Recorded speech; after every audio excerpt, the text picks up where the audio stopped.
And we're live. Welcome back to the 32nd episode of Chatting with Nuts. I am joined by a absolute lifesaver of a human being. For those who are tuning in and didn't see the updates, they're probably thinking Alan grew out his hair. Got his hair, got a new background. Reads good books now. I mean, it's incredible. The transformation that can happen in just a few weeks. But Alan was unfortunately not able to make it tonight. We could have made it work, but like we didn't feel like it was a high stress situation for him. There was a scheduling conflict, and I said, "Dude, don't worry about it. I'll try to replace." And I scrambled, and the first person I reached out to said yes, and that was Bookborn, who is joining me tonight. Thank you, Hello. literally so much. Well, I was telling you before we went live, I feel a little bad because replacing Alan's a little tough. Like I could listen to Alan talk about paint dry, So I do feel bad. It's for the people hoping for Jimmy, but I hope I can be I'm not hoping for Jimmy, hoping for Alan, but I hope I can be an okay replacement. I think that you're more than suitable, as I told you before we went live. You're one of my favorite people to talk to because me and you always come from different sides of the equation usually, but we always reach the middle. And then we agree on a lot more than I ever thought we would too. So I know. Kyle from Read by Kyle. I know you know who Kyle is, but just in case anyone watching doesn't, he thinks that I am a liar about being an optimist. He says that I agree too much with people who aren't optimists and agree with books that aren't optimistic. So he thinks that I'm lying to myself about being an optimist. So maybe that's why. Well, how do you feel about that? I think the weird thing about my situation is that I have a lot of anxiety. So I think there is a part of me that's like, well, the worst will always happen. But I do think ultimately in the end, things will work out, which is why I consider myself an optimist. Okay. So it But kind of keeps you going. it keeps me going. I think because we were reading, Speaking Bones, which you're gonna get to eventually. I Soon. You finished already it. finished it. You finished it. I was thinking Yeah. of someone else who was reading it. You finished it. It was great. During Speaking Bones, I was like, well, a lot of this is realistic. And he's like, you're supposed to be the optimist. You're not supposed to say Speaking Bones is realistic. He's like, this is the most depressing book I've ever read. And I was like, well, both can be true. That's interesting because I find the Dandelion Dynasty to be very optimistic. It makes you feel like humanity can solve any problem almost, right? Well, I mean, Ken says he's an optimist when we talk to him. But I think it was more like I was saying a lot of the people who were betraying people and like acting the worst. I said that was realistic. And that's when Kyle was like, why do you think the worst of people? I'm like, I don't think the worst of people, but this is war. And like, I feel like there's a realism there. Like, I'm not like, oh yeah, hunky dory, Yeah, and another thing is like whenever, especially in wartime, whenever you start looking at the other person as if they're not even human, you can convince people to do some pretty awful things. So, And they've had a lot of studies on that. oh yeah, it's the propaganda machine. The propaganda machine and also just authority. One of the most interesting studies to me, I forget what it's called. It's the one where they like had the person shock the other person if they got the answer wrong. Are you familiar with that study? No. Oh, it happened a long time ago. It was an old one, but basically they faked it. So they had participants who didn't know what was happening. And then on the other side, they said, hey, you have to give them a little shock if they get an answer wrong. They were just asking them like basic questions. Right. And the shock increased for each answer. Now it was fake. They had the person on the other end just pretending to be in pain. But they were able to get like 70% of people to give what they thought was like a lethal shock dose. Just because the person said, keep going. I told you have to keep going. And that's fascinating. And it was like this authority thing. Same with like the Stanford Guard prison experiment. I'm sure you've heard of that one. Yes. Now that one is sad. Well, they're both sad, and they've both profoundly impacted me. Like to make sure, like, have I ever done something just because an authority figure told me, and I didn't believe in it? Like, just don't do it. Anyway, someone asked me about greatcoats. That was a random aside. I'm so sorry. Don't be sorry. Not read Greatcoats. I have not read Greatcoats. I have not either. Our original guest, Alan, loves greatcoats. He told me that I would have a swashbuckling time, but I've just never. It's never been something I'm like, oh, I should reach for that right now. It's tough. I'm not sure I'm ever going to reach for it. Swashbuckling, just as a word, is not something that is on my list of things that interest me, but maybe. Swashbuckling makes me feel like I don't know, like mouthwash. I don't know why. Like you swash, you know? It just I don't think mouthwash. I just think pirates. And I'm not necessarily like interested in pirates. I am not a fan of pirates. I am not a fan of pirates at all. So yeah, I don't know. Alan likes too much like urban piratey fantasy. It's not really my thing. What is it? What's the word he always uses? A snob alert. I know he likes snob alert. It's like no, it's a genre of book. Oh, that's gonna kill me. He's always talking about it, but I can't remember. Optimistic Grimdark, though, that does like sound like something I might be interested in. That does sound kind of up your alley, especially with your acceptance of realism, I guess, or at least crucial situations where people are acting horrible. Crucial situations. Now, if you look at Abercrombie, say, I will not agree with people that. I mean, we had a whole live about that. Like, I cannot believe that world is the world that we live in, but I do love reading it. It is interesting that I think you've done a ton more Abercrombie content than I have at this point, because you're going on, or were on a podcast recently, right? Yeah, a chapter 3 podcast with Bethany and Leanna from Leanna's Library to talk about the heroes. Now, did you like the heroes? I did. Yeah, I loved it. What? Yes, let's go. Yeah, and I know you saw that on my review, but it's right now in contention for top 5 books of the year. See, this is why we get along, because I remember you being like, I don't really like big battles in fantasy. Like, it's not my thing. And I was like, just wait, just hang on. I know Leanna said that too. She's like, you'll handle it, which is funny because we both were like about Best Served Cold, which in general I think has a better reception than the heroes. Yeah. But yeah, I'm halfway through Red Country right now. So I'm just kind of trying to cruise through. I want to get to let's go.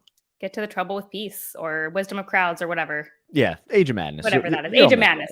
There we go. Are you going to read Sharp Ends before or no? Mm-hmm. Okay. Several people were like, you don't need to, but I just really love a short story collection. So I'm kind of excited for it. Okay. So yeah, so I did, and I kind of wish I hadn't, because I am a big fan of saving short stories and novellas for after I finish series that I love. I just really enjoy being able to like dip my toes back in. So I'm going to be reading the Robin Hobb novella for Realm of the Elderlings this year. I've decided it finally came in the mail.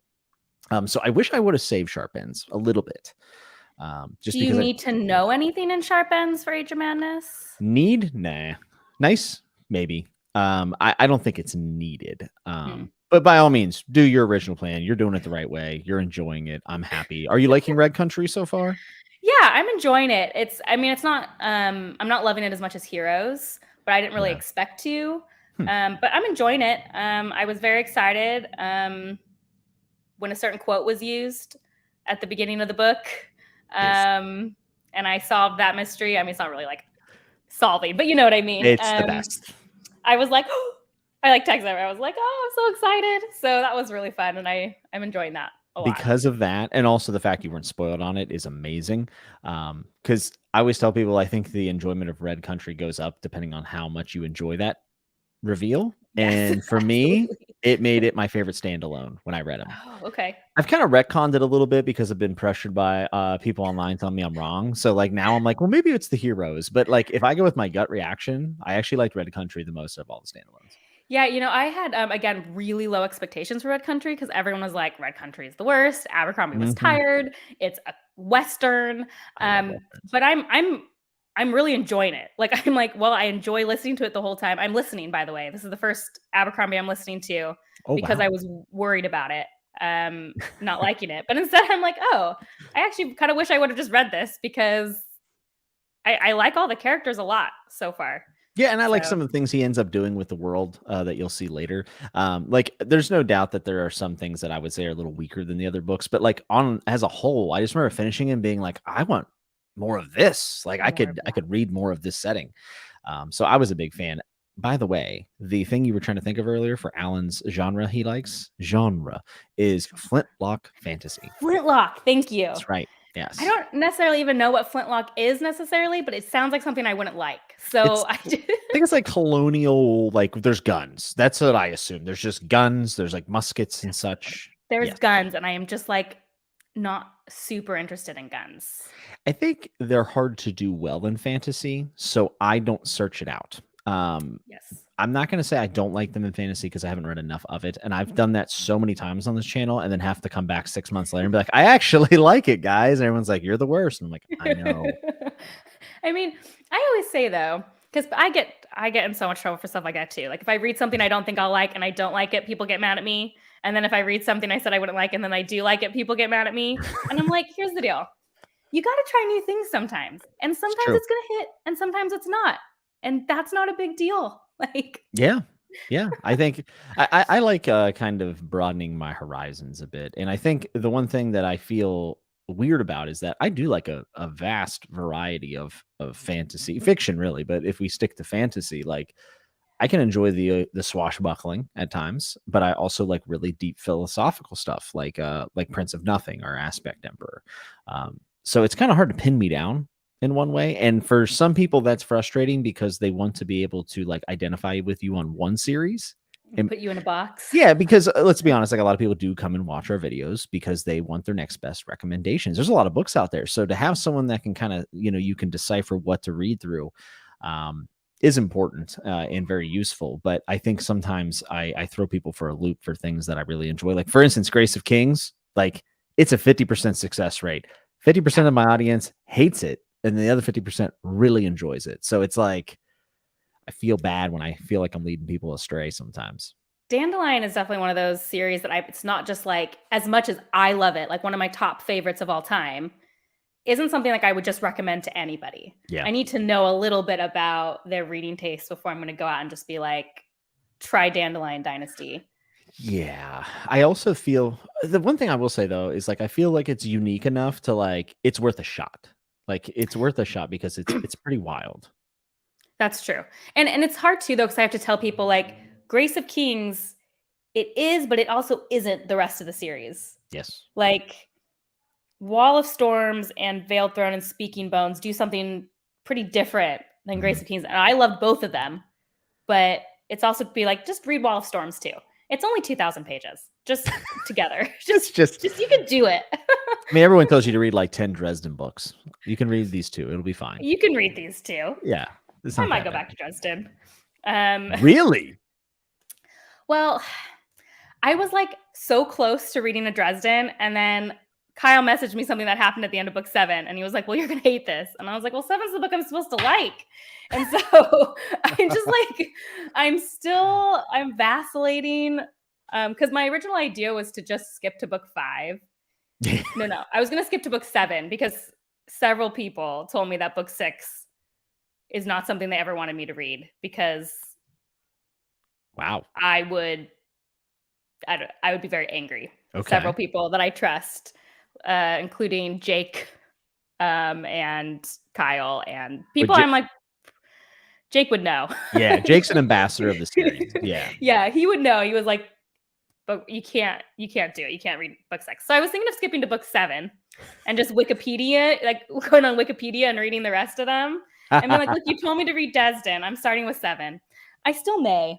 But it's hard when there's so much stuff that I know I'm going to probably like more. Yeah. But back to your earlier point, I feel the same way because like I just finished The Remembrance of Earth's Inheritance trilogy, which is like the 3 Body Problem. Mm-hmm.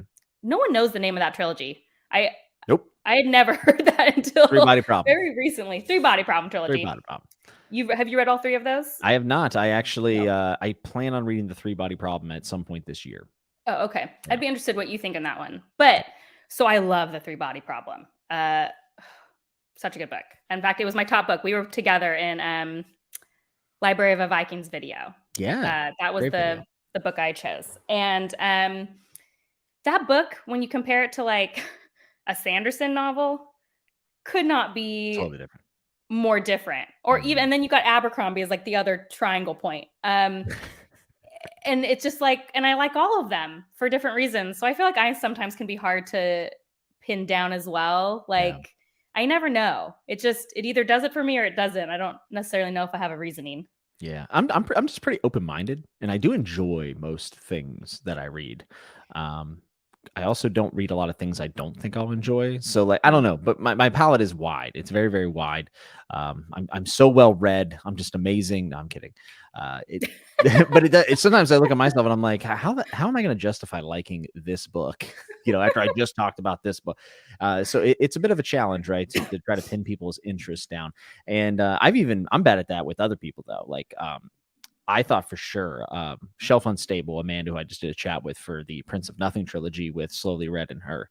I thought for sure she would love Gaiman. Like I was like, oh, this is going to be right up your alley. Ocean at the End of the Lane. She's like, I hate that book. And I'm like, I know literally nothing.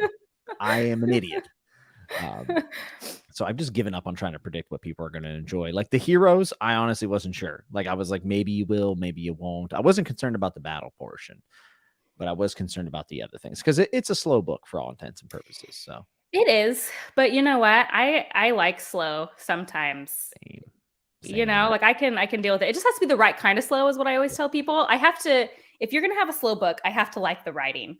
If I'm reading a slow book and I don't like the writing, then it's just like, oof. This is exactly that. It's The Judging Eye by R. Scott Baker. It's book 1 in The Aspect Emperor, which is the second installment in the second apocalypse. This writing is delightful. It is almost self-indulgent at times, and I love this book. Not much has happened. Not much. But you still love it. Things have happened. The reason I laughed at first, I thought you were saying that that's the example of a book that has terrible writing and is slow. And I was like, wow, you're really putting that on blast, right? No. Here. I breathed the piece back there somewhere. No, I'm just kidding. I'm kidding. I love like a slow book that's written well. Like I'm in. Like just and that's like a lot of Dandelion Dynasty, to be honest. Yes. The first like half of each book is pretty slow, and then it like very Malazan like in that regard. People always say the Sanderlanche, but a lot of authors do this. Like a lot of authors wait for that final act to really pile it on.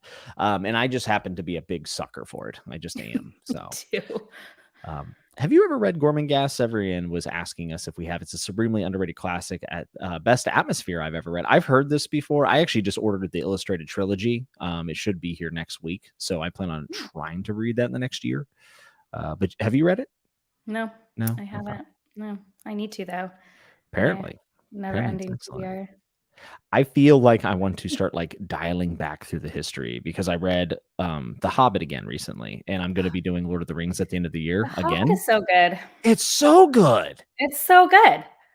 Like, why don't we talk about it more?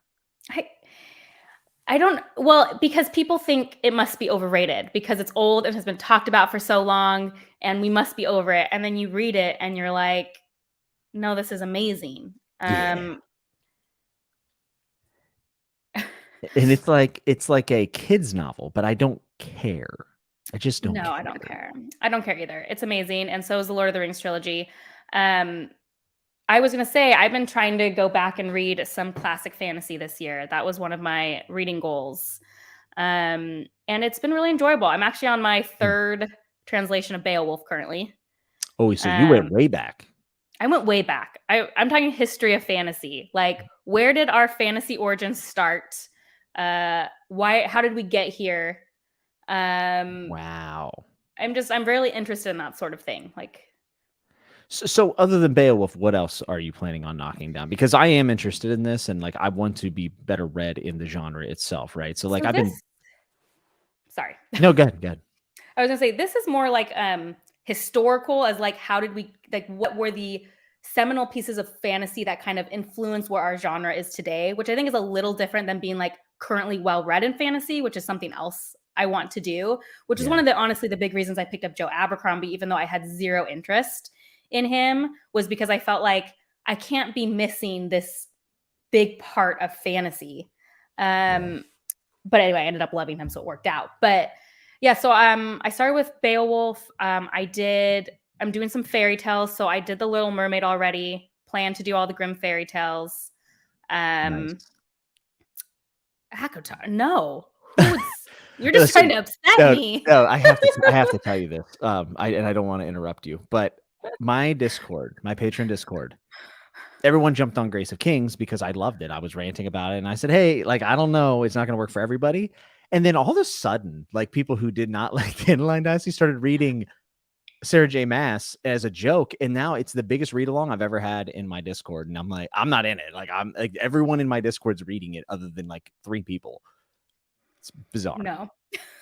Yeah, I don't. I'll be honest. Well, I will not be participating. I'll probably read it one day because my wife is a big fan. Oh, does she love it? Oh, okay. Yeah, so she didn't like book 1, but she was like, it's fine, like it's garbage, but it's whatever. And then she told me, she said book 2 is actually like way better. And I was telling people in my Discord, said, hey, well, Kelsey said that book 2 gets much better. And they're all like, dude, like everyone 1-starred the first book. And then they're all reading book 2 and at like 60%, and they go, oh my goodness, like this is a legitimate level up. Like to where they're like, it's actually so impressive how bad book 1 is and how good book 2 is that it's like worth reading. And I'm like, oh no, am I getting convinced? Am I getting convinced to read this? Do it, Jimmy. Tell me how it is.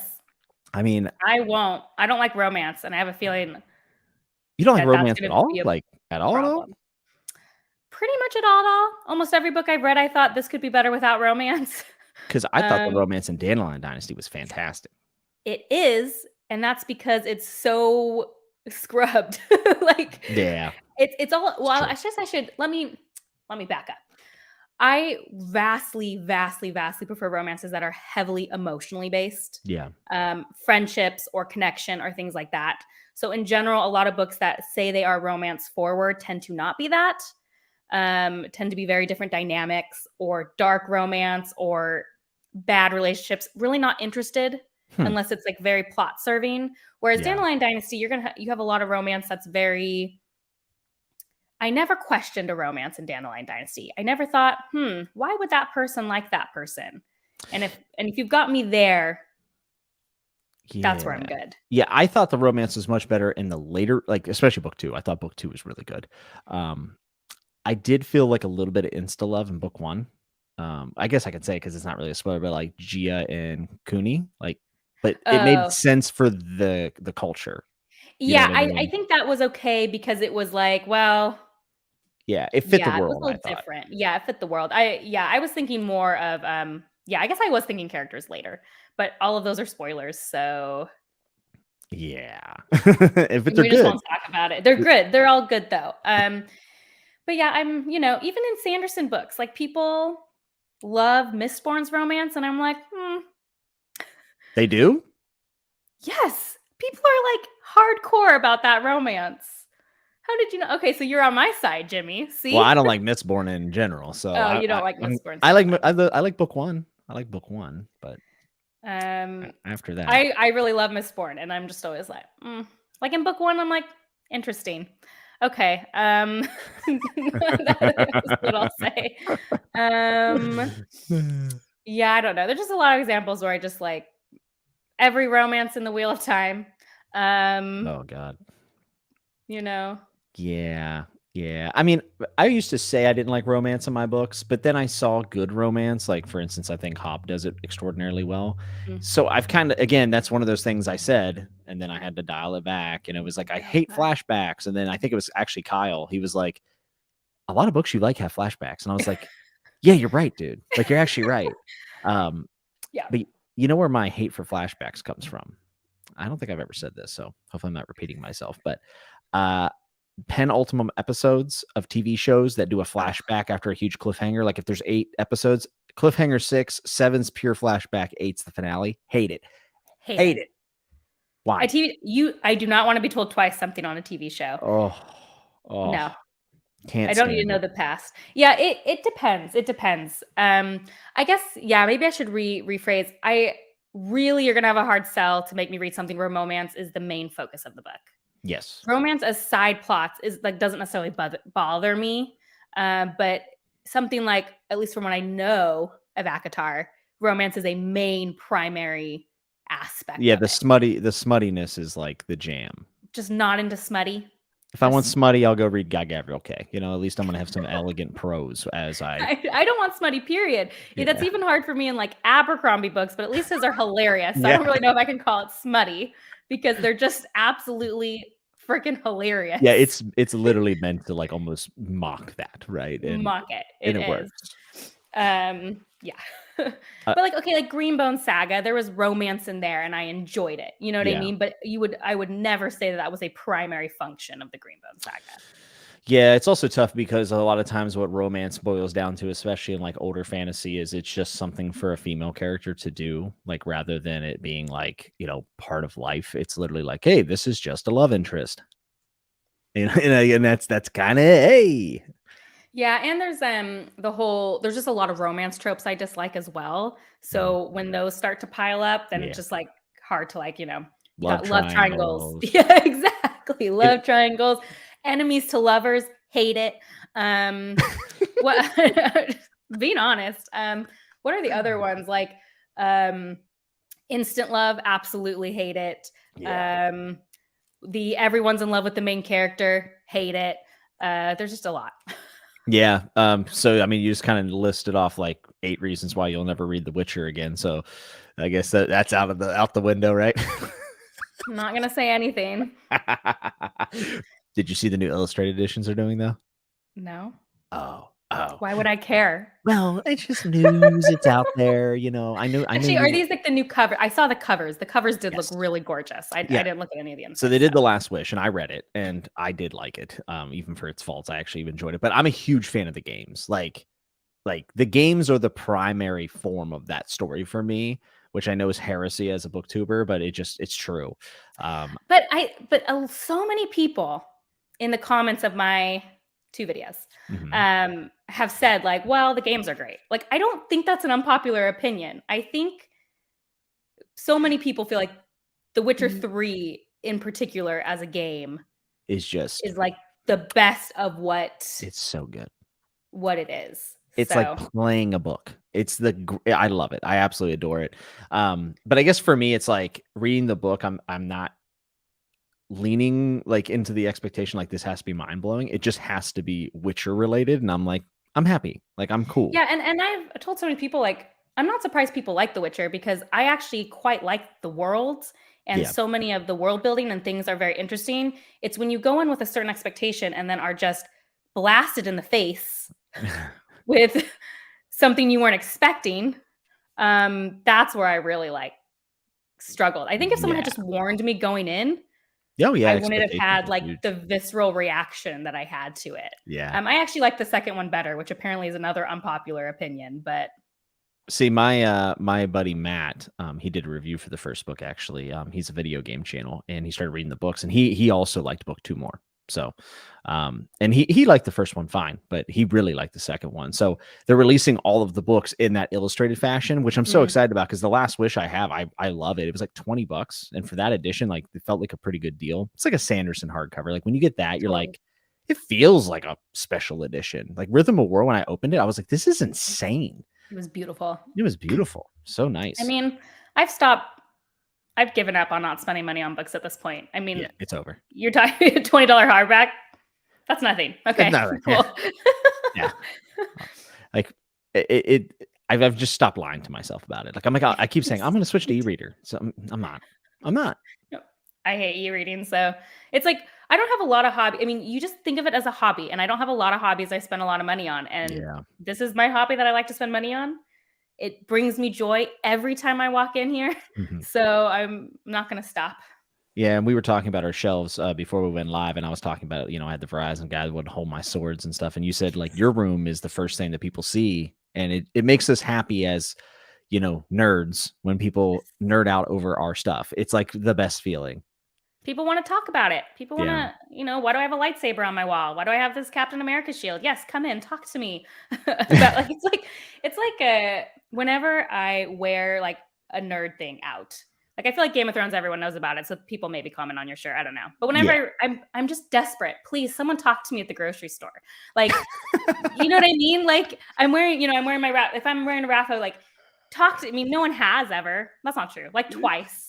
Someone's been like, "Oh, is that a Sanderson shirt?" And I'll be like, "Yes, let's talk about it." It's so funny. I just bought my first like manga shirt, and I bought an Attack on Titan shirt. I wore it one time, and I went to one place. I went and got ice cream, and I'm checking out. Dude's like, "Dude, sick shirt," and I was happy. But I also wear my Chain of Dog shirt from Malazan everywhere, and I'm like, no one ever says anything about that.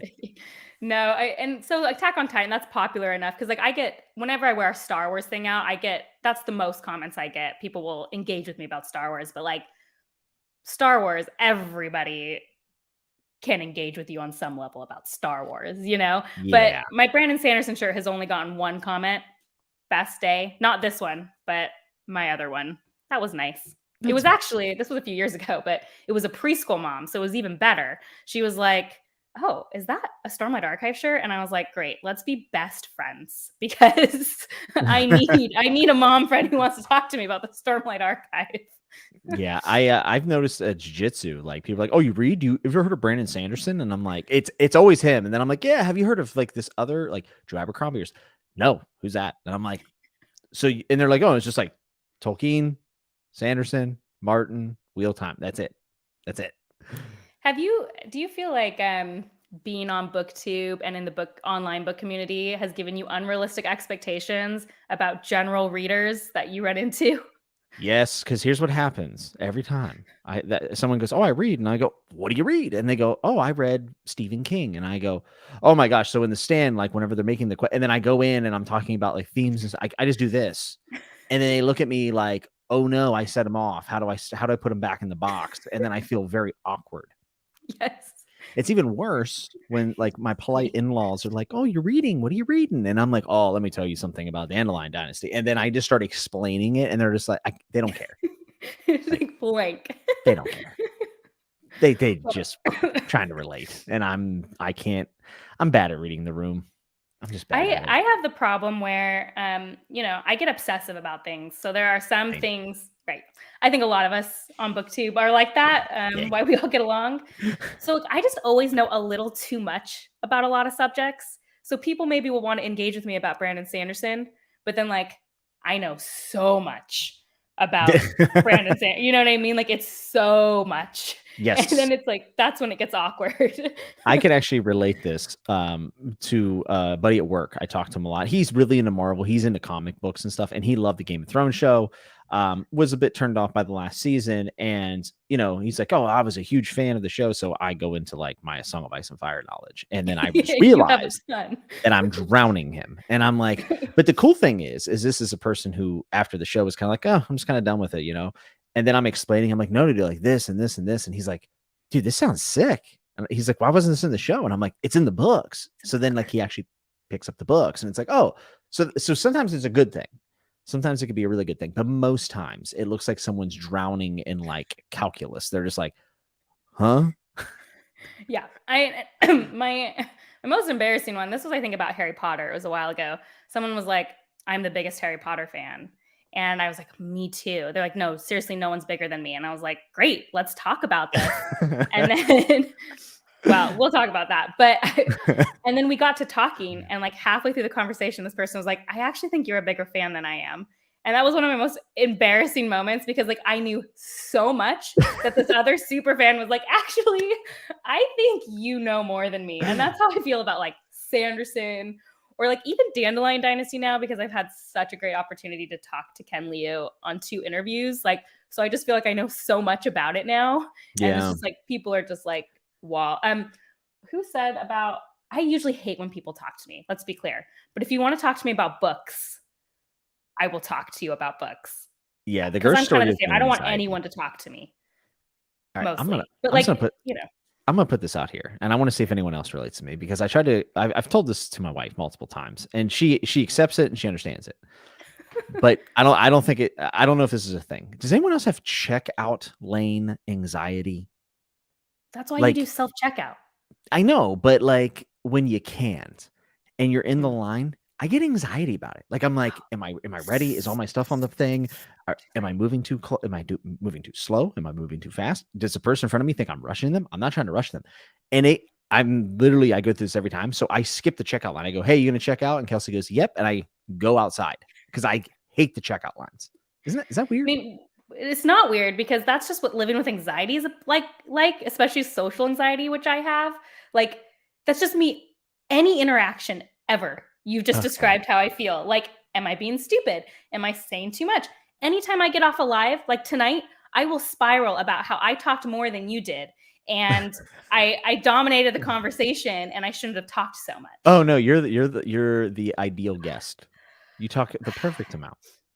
Well, you do a but great it job. doesn't matter. You can tell me that 10 times, and tonight I'll be like, Jimmy was just saying it to be nice. Oh, I totally I do this all the time, especially when I do discussions about books, because I feel like I say things and then I realize that I sounded argumentative when I didn't mean that way, right? Like I might fundamentally disagree with something, but like I just want to say my point, but then I'm like, oh no, did they take that as me like not validating their opinion? It's difficult for someone that talks as much as I do. You would think that I wouldn't care, but I care so much. Yeah, that's exactly how I feel. I'm always just like, I was too loud.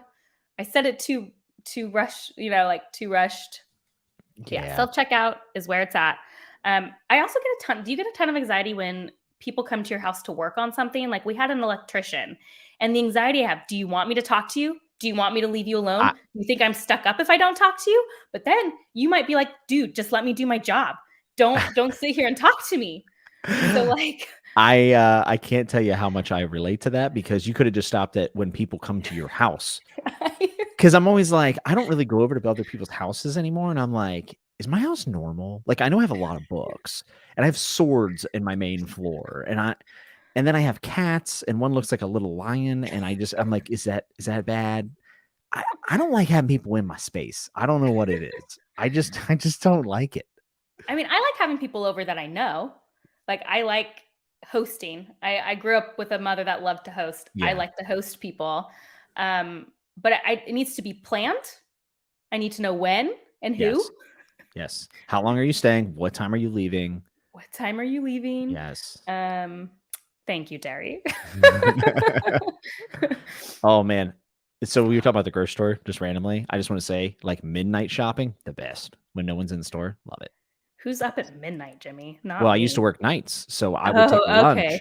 and then I'd go do my grocery shopping at Kroger at like 1 a.m. And I've always wanted to do that with a bookstore. Like just have the whole Don't you bookstore wish they'd myself. open that late? It'd be great. I would stay up for that. You know what I miss?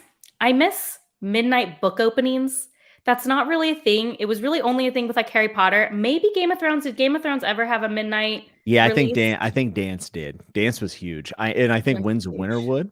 Oh, absolutely. I thought that Rhythm of War would have one, and I didn't know. He does them in Utah. Like he does them in Utah, but it is not like That's Sanderson country, though. That's what I'm saying. Well, he does it. Space. Like he is there doing it. I think at the bookstore at the university he works at. Mm-hmm. That's where they do it. But I'm talking about like with Harry Potter, I went to 3 of the midnight, but I mean that was nationwide. I miss I just want a book that I can go at midnight. Those were so fun. Everyone was there like what's a game release? I used to get excited about that. I wouldn't even be. I remember I was so broke I couldn't buy the games, but I'd still go to the midnight releases. Well, because like, and it's even I kind of miss. I mean, it's better, but when I used to do a bunch of midnight showings, like as a teen and adolescent, you didn't have assigned seats, so you had to show up like 3 to 4 hours early. Yeah. My dad and I would go to these and stand in line for like 4 hours. Everyone's dressed up. You make tons of friends in line, and even though now that I have children and it's really great not to pay a babysitter for like 8 hours and just be able to like show up to a midnight showing, I miss like the camaraderie of like meeting the people who are big enough fans to go to this thing and engage with it at midnight. And there is like something I sort of miss about that. Yeah. It's a weird thing because those are not very popular anymore. And I remember Rhythm of War.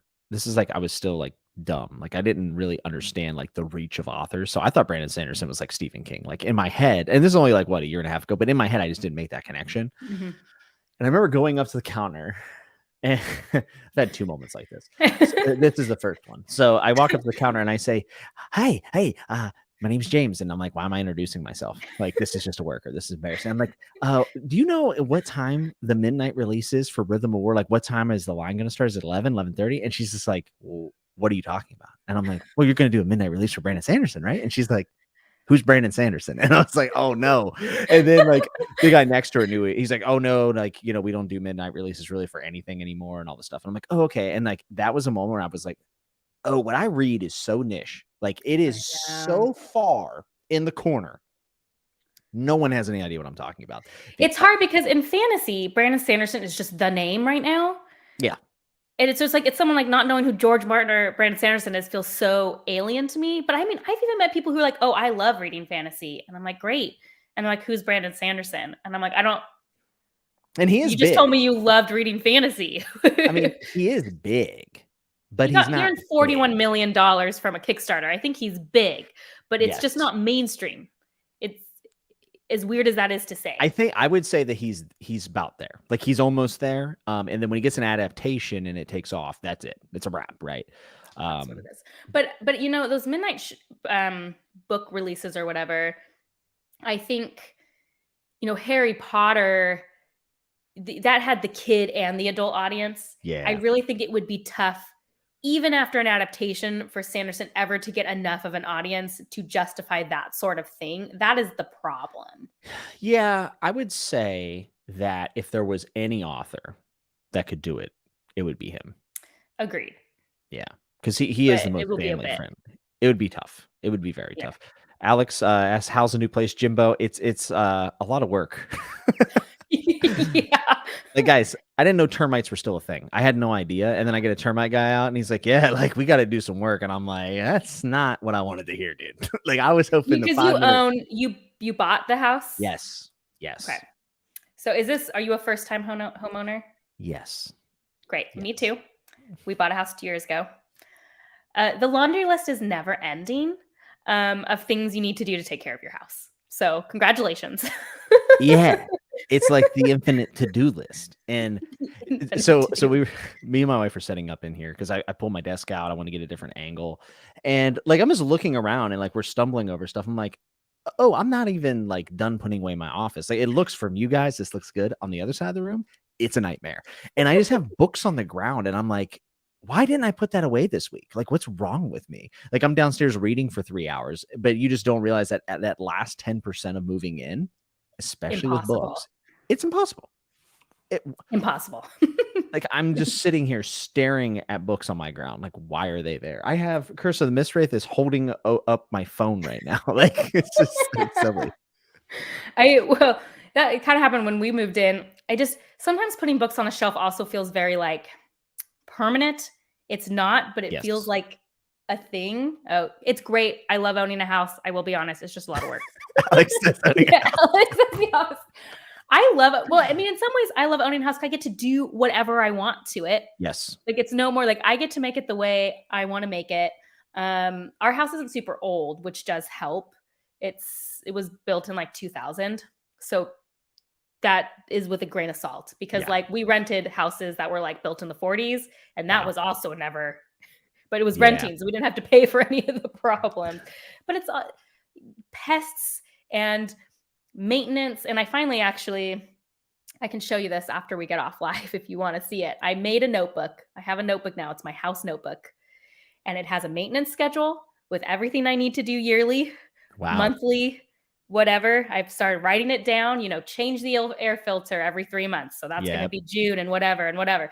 And here's a list of everyone we have. We have an electrician now. We have an HVAC person now. We have a, whatever thing that you need to come fix your house when a plumber, and I wrote them down and it's all in one spot. And I'm starting to make a map and label, here's where our water shutoff is that we didn't know until recent. You know what I mean? I actually sought that out today because I was like, I don't know where that is. And then all of a sudden my day's ruined until I find it. And I'm like, I got to go do that because what if water gets on my books?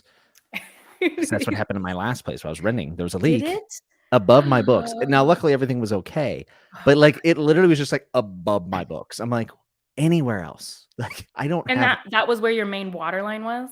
It was actually the dishwasher valve broke. So every time we were doing dishes, it was collecting in the ceiling and it started to like, come down and then you like poke it and it hits you in the face and you're like, I hate life. I just so much anxiety about water leaks. Yes. So I hear water running. Like I know that I have water running and I'm like, where's the leak? This was me last night because I started, this is what you should never do, which I started a load of laundry right before I went to bed. And I'm laying there in bed and I'm like, the water has been going too long. It shouldn't take this long to fill. there's a leak. It's like going down my house. So I go and check it. It's not leaking. 10 minutes later, I'm like, it's too much. I go check. It's still not leaking. Everything's fine. But this is why I don't sleep at night. And every new, when you move into a new place, every new sound, you're like, is that the cats or is someone coming to kill me? Is Kyle from Live Ships in my basement? I don't know. I don't know who Kyle from Live Ship is yet, but I'm very excited to hear. Hillary, what are you doing? Next month. I know. I saw it. I think, did Kyle send it to you? Someone sent it to you, right? Kyle sent it to me because he knew I was never going to read it unless it was staring at me from my physical TBR. Yeah, I get that. So now I'm going to read it. I get that. I'm not like you people who just buy books and don't care that they're sitting there on your shelf unread. So if you buy something, it's like you have to read it soon? Yes. It used to be before I got on the internet in the book community that there wasn't a book in my house that I hadn't read. And in fact, Zach had a bad habit of buying books that he never read, and I would read them because it upset me that there were books on our shelf that hadn't been read by someone. In fact, he loves this story. He bought The Grace of Kings for himself back in 2016 or whatever. You read it. And then he wasn't reading it, and it was just sitting on our shelf unread. So I was like, I guess I have to read this now.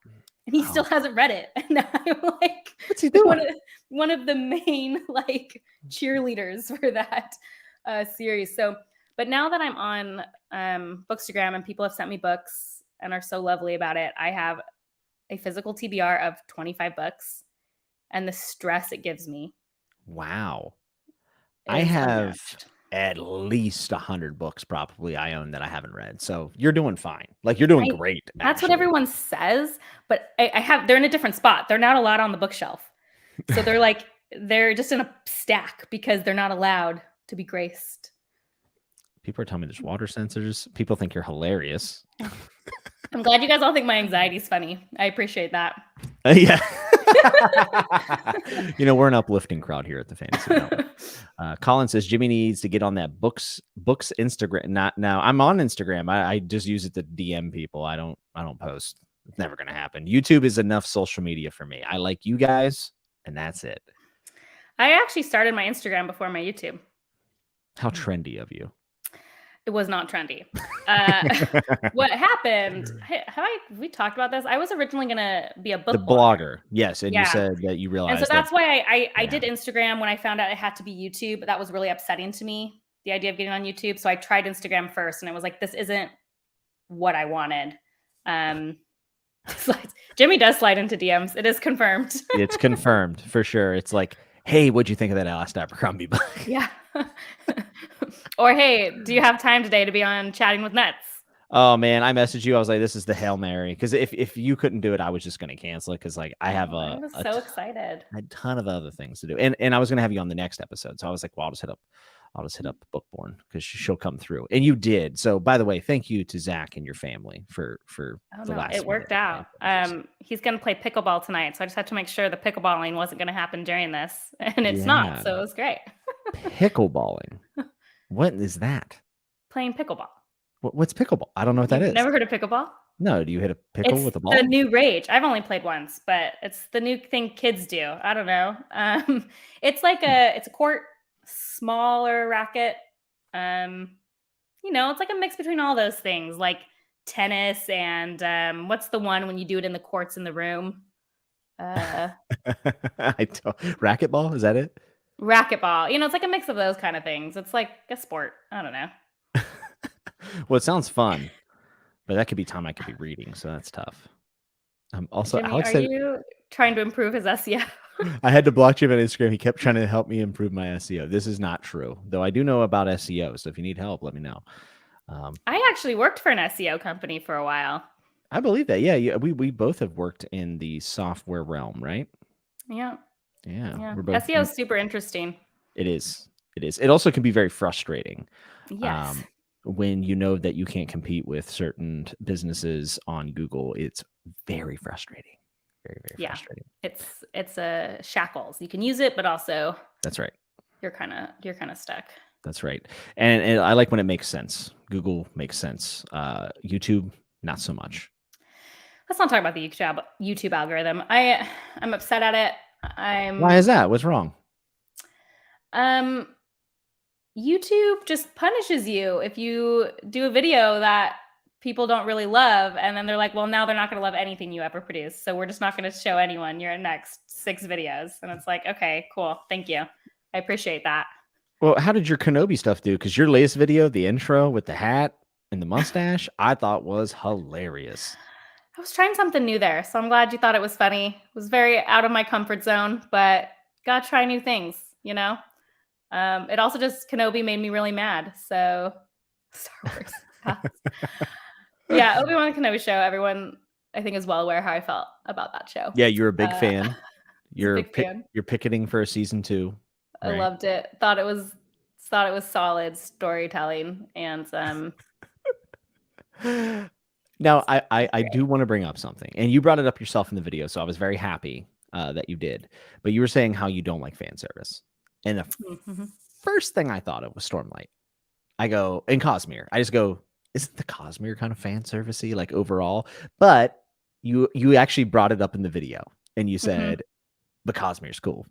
You said, it isn't the sole purpose of the stories. And I mean, even sometimes in the Cosmere, it can border for me. And I mean, I'm, Brandon Sanderson's my favorite author, so I don't say that with any malice, but it can even border for me sometimes when that shows up. Now, in fairness, in the Stormlight archive, I feel like the characters are there for a reason. I'm a fan of world hopping. I think that's going to be a very interesting mechanic in the future. But yeah, sometimes do I think the Hoid is like maybe a little bit on the edge fan servicey for me? Yes. I don't. I mean, it doesn't bother me. It's like a scene, so who cares? But yeah, I just, not to just like keep picking on Star Wars, but even some small moments have bothered me. Like, this was before I started. I feel like this one's fair because it was before I started hating what was happening in the Star Wars franchise. But when I was watching The Force Awakens, and this was like, The Force Awakens, I'm excited for. This is going to be a great movie. I like that movie, if I'm being honest. It was fine. Just all I have to say is, like, I just was bothered by how much they borrowed from other Star Wars plots. So I didn't dislike it. I just thought, well, like, the 60% of this plot was done before, which was just kind of like, I just wish it was a little bit more original. I actually, of all of them, I think the first one is the one that bothers me the least. So I did enjoy it. Yeah. Fair. But there's this moment in there where they're running and Finn is like, oh, what about that ship? And Rey's like, oh no, that's a piece of junk. And it's the Millennium Falcon. I hated that so much. Like, I know it's stupid and it's small and it doesn't matter, but it was just like, it was so clearly put in to get a specific reaction from the audience. And that's when I get annoyed. Like, you put that in there. This is making me sound really grumpy, but I was going to say, I thought that piece was funny. I just kind of laughed but I could see how it could be annoying. I agree with you, Kyle. I don't think the Cosmere is fan service. I was just saying, like, Hoid in general is a little bit fan servicey. No. So for me, one, I'm just going to say this because I haven't said this before. Elantra sucked. I messaged you and I said, listen, level with me here, Bookborn. I said, should I just DNF this thing? I'm like 200 pages in and I just don't. I'd rather go like watch paint dry. And you were like, you could probably put it down. I'm like, thank you. I gave you permission. My experience with Sanderson continues, whether I love it and hate it. It's like one or the other. But the thing I'm worried, I should have stated this better. The thing I'm really worried about with Stormlight is these kind of moments right here in the connections, because when I talk to like Lost in Discovery, who is certifiable expert in this, Sanderson's goal was always to keep the by itself and contained. But man, when you hear about that the book 5 prologue and you think about the implications of that, I'm not going to spoil it because some people haven't read it. Man, like, I feel like if you haven't read the other works, it's not going to be as big of a hit, right? Yeah, and so I'm really curious about that, because as it stands right now, I always tell everyone, like, yes, there's a Cosmere, but you do not need to know about it to enjoy any of the novels. They are still completely standalone in my opinion. I would agree with the published stuff. Yeah.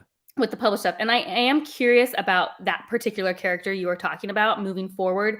How much are we going to need to know about them? Yeah. Now, in terms of the prologue, I don't think it would hurt your enjoyment. I think it's more that it adds to your enjoyment if you are in the know. currently. Now that Yes. may change. Yes. And But it's going to be annoying as a reviewer for me, and it's my own problem, right? But I don't plan on reading any more Mistborn. Like I will attempt Era 2. I will attempt it at some point. But let's say I don't. There's gonna be moments in the book where I go, "Oh, that was just okay for me," and people are gonna be like, "No, you don't understand, dude." And it's gonna be the Booktube bros, so that's gonna be annoying. It's gonna be hard. It's kind of like how previously with Marvel, you really didn't have to watch all the Marvel movies. Like Right. the Marvel movies stood on their own for the most part. Obviously, by the time we're getting to Avengers, you kind of needed to know a little bit what was going on. But I had missed some movies, and the Avenger movies all made perfect sense. Yeah. But now we're getting to the point in the Marvel universe where I hope you yeah, it's Alex. Oh my gosh, Wayne. We're getting to the point where like you have to like watch it all or else it won't make sense. And I don't love that. And so I hope the Cosmere doesn't get too much like that, but we'll wait and see. Yeah, and that is it. Like I can't judge it until it happens, right? So Yeah. we will see. We will see. I just have worries about it, among other things. But when I watched your video, I was thinking about Stormlight a bit and thinking about like how much value do we put into those things, into those connected universes. I think it's okay to have value in it if it's planned.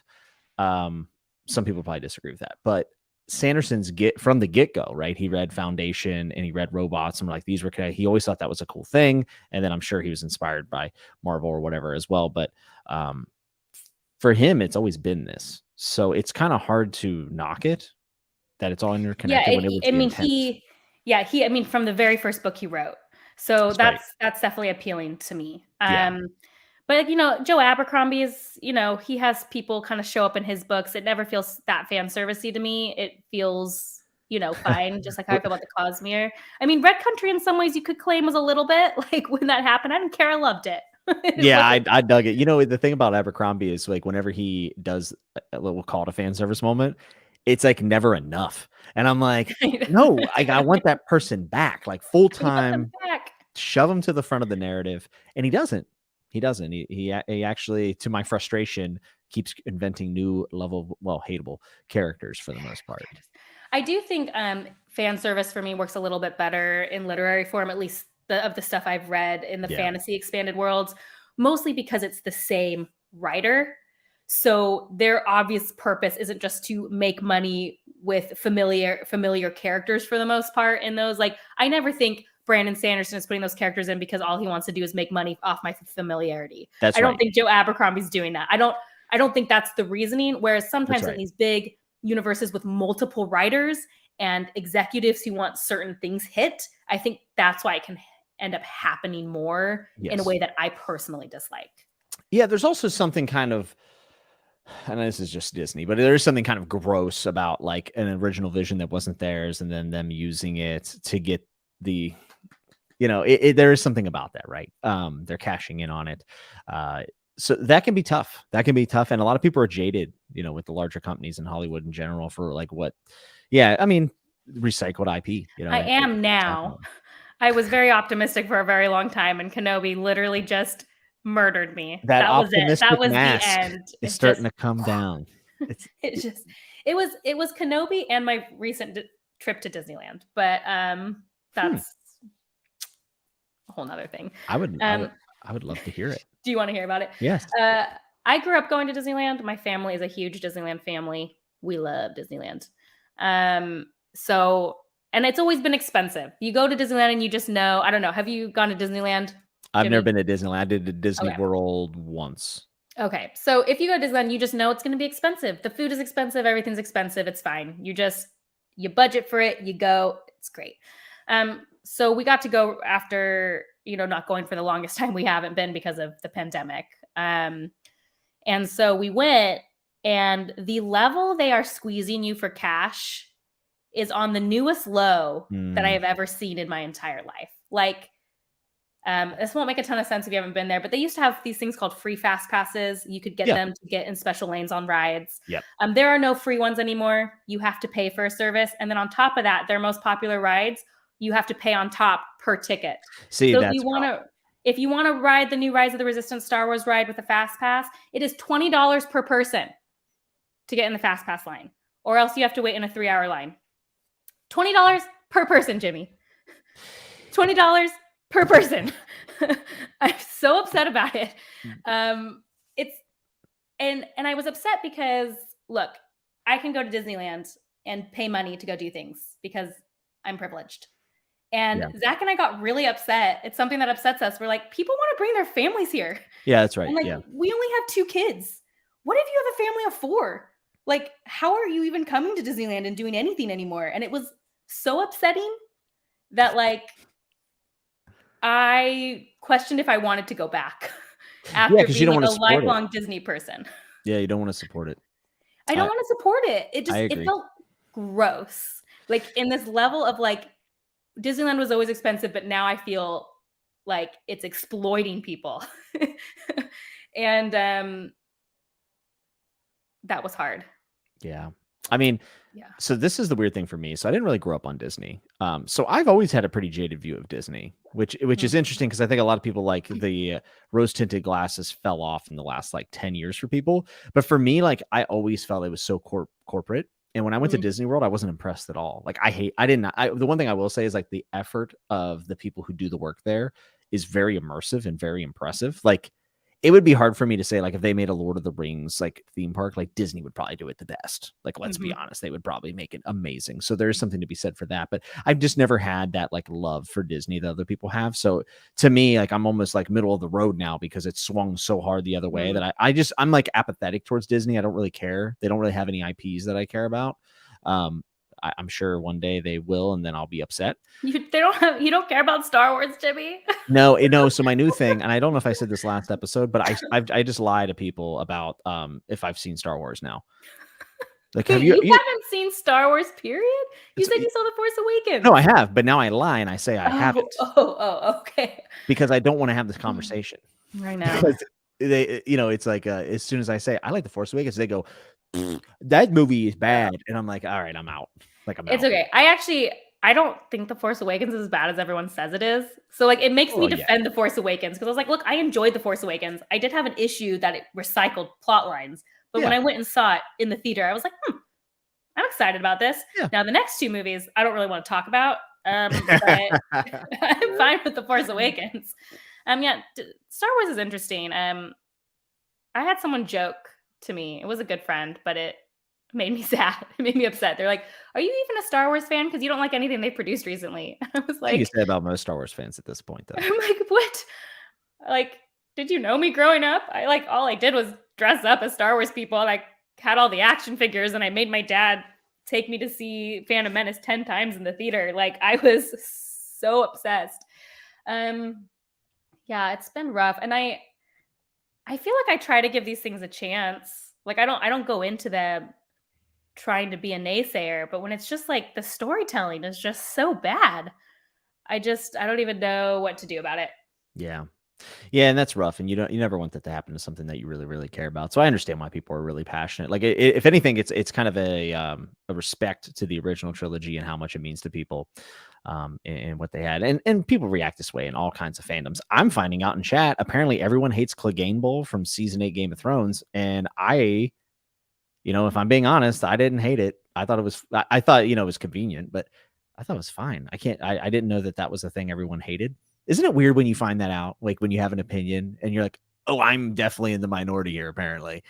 It's very awkward. Very awkward. I might just be really dumb. There's definitely that. I don't think so. I also, it's also weird when, like, everybody loves something and you're like, well, here I am. That's even worse. I didn't like it, but that's okay. Yeah, it's tough. Speaking of not liking things, are you apprehensive for season 2 all the time, or how you feeling?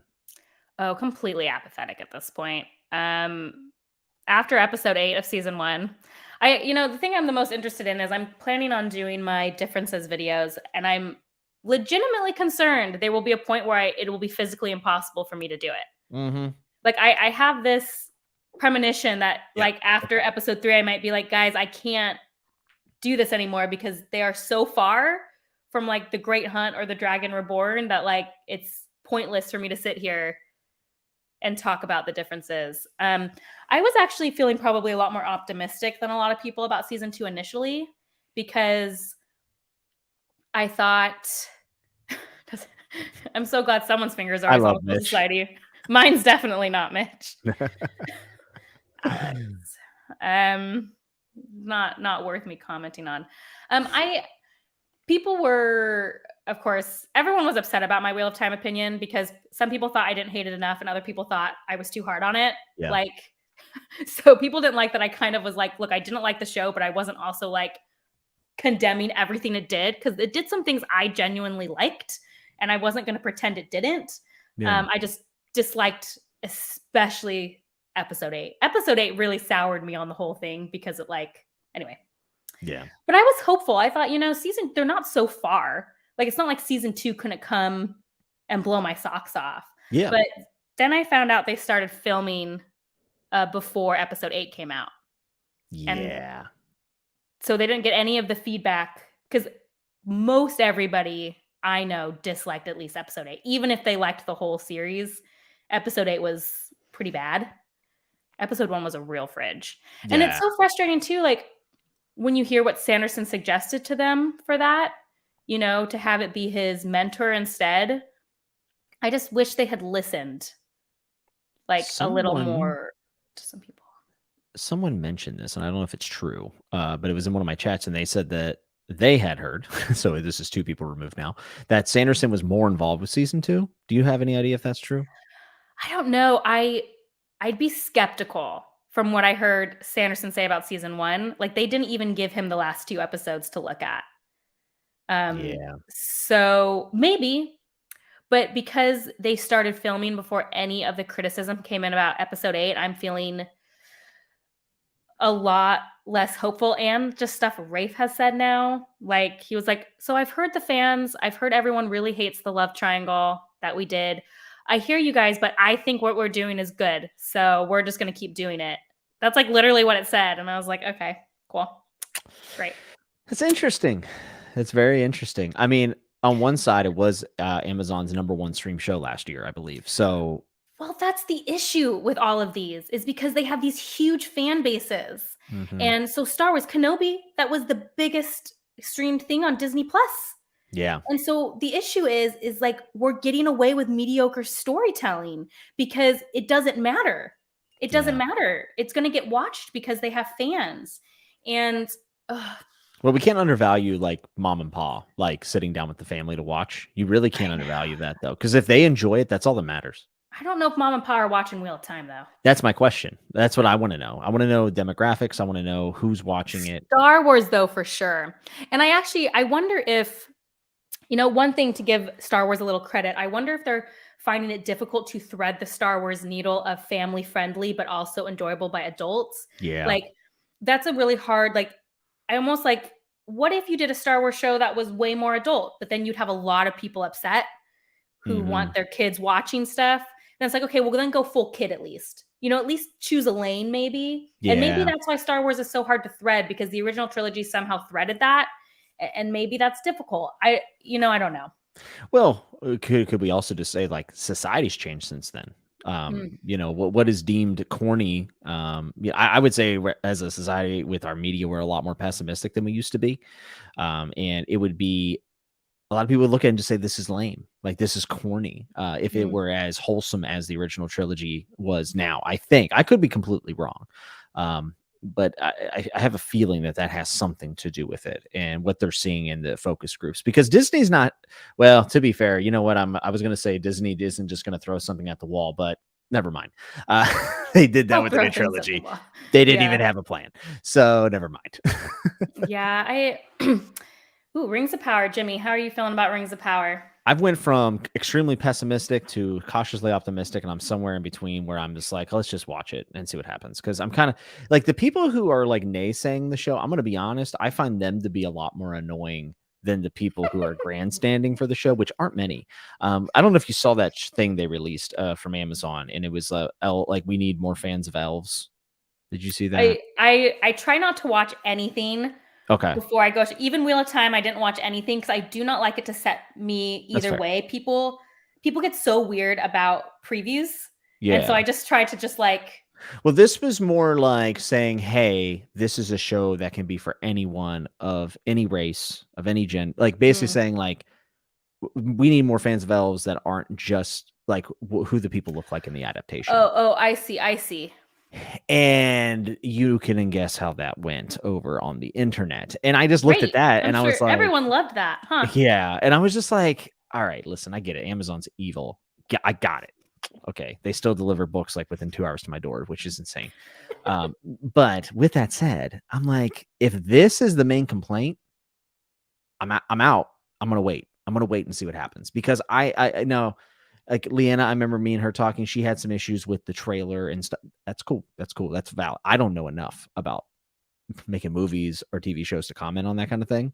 I thought the trailer was fine. I didn't have a problem with it really. So I don't know. I'm kind of like already worn out. How about Yeah. that? I'm already worn out. And that's why I try to avoid all the discourse, because I'm also actually cautiously optimistic. I will say how Wheel of Time turned out made me less optimistic, just because I didn't like what they did with it, and it's an Amazon show again, which is so unfair. Amazon has created good things, Yeah. But my optimism comes from the fact that Rings of Power is not a direct adaptation, Yes. and so I think they're going to have a lot more room to play. And because I'm not going to have these strong emotions of being tied to something, I'm really hoping it will work for me. For the reasons you just mentioned is why I like to stay away. I ended up watching one Wheel of Time preview because I got too excited, because I love the Wheel of Time, and hearing people just tear down this preview. And yes, did I notice things in here that weren't in the books in that preview? Yeah. Yes, I did. But I don't like those things removed from context, because pretending that everything has to be a scene in the book is just silly. Yes. That's not how adaptations work, and you have to accept that. And so I was willing to not just jump off a cliff because I saw 3 scenes that weren't in the novels, you know what I mean? And so that was tough. I just had to disengage from that discourse. It's also interesting because the Wheel of Time fans I know, and I know that we're in a niche, but like a lot of them willingly admit that like the Wheel of Time is not aged well. It doesn't always have the best dialogue. You know, this isn't a scenario where you can just lift a page of dialogue and be like, that'll be good in 2022 on TV. Not the case. And you know, They have a lot of awkward character interactions that I think could have been improved on. Yeah. Wheel of Time is I still love the plot. I still love a lot of the themes. I still love the magic.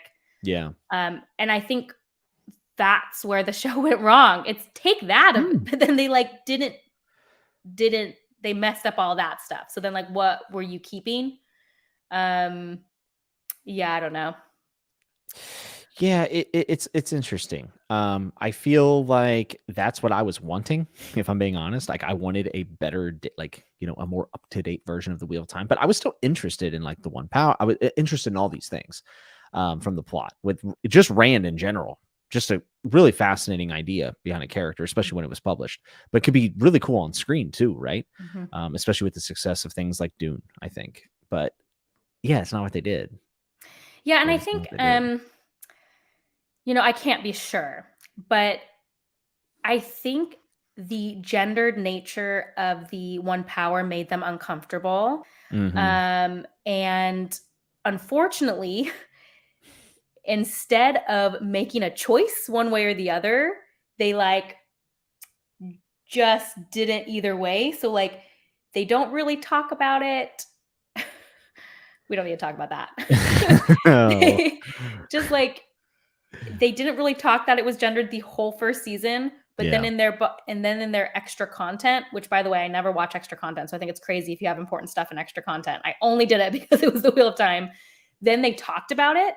It was like they didn't want to commit. And I think you see that in so many places in the Wheel of Time where like they just didn't want to commit. And I talked about this too on both sides. Like on the one hand, this need to make strong female characters without understanding where strength comes from. The show suffered a lot from that. Mm-hmm. And on the other side of it, something I found interesting in this dissertation I read actually about fandoms and their adaptations, they talked about how also fans, though, feel like they gain capital by proving they know enough about the book to say what is different. which can cause really negative interactions within a fandom over their adaptation.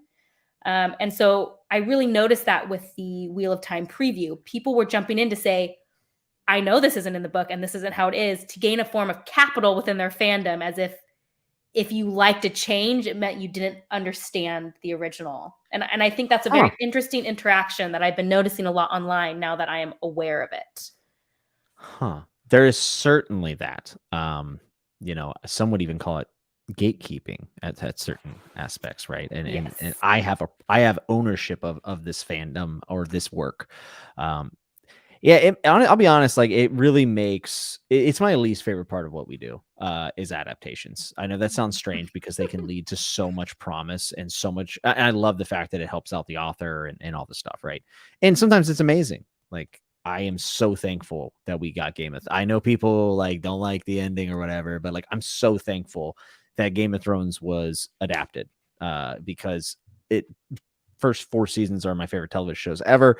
I got a bunch of stuff because of that. Like there's a lot to say positive about it, but especially now, like right now, for whatever reason, it feels like it's just very tiring, very, very tiring. And about things that shouldn't matter to me, because I don't mind changes. Like you said, like you can like a change and still understand and respect the source material. That's it. Those are perfectly fine to live in cohesion. But for some reason, it's not the discourse we see online. And I just find it to be so exhausting.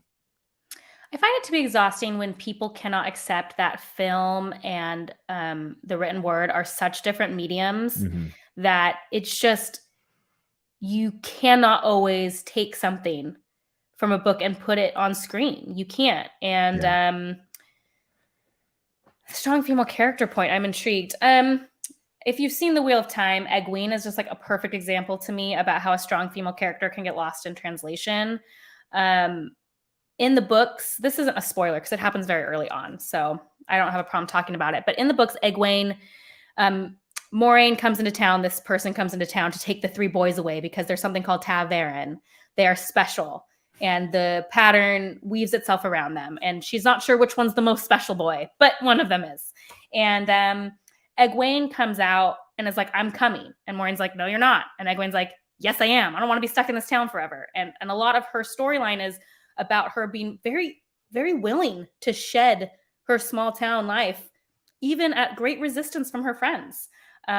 She's really the maker of her own destiny throughout pretty much the whole series. She's not special, other than she's like magic, but like she's not a ta'veren. I mean, a lot of people have the one power, but like she's strong in the one power, but she's the instigator. She's the reason she goes. She's the reason she gets to the tower and gets trained, is because she's a doer.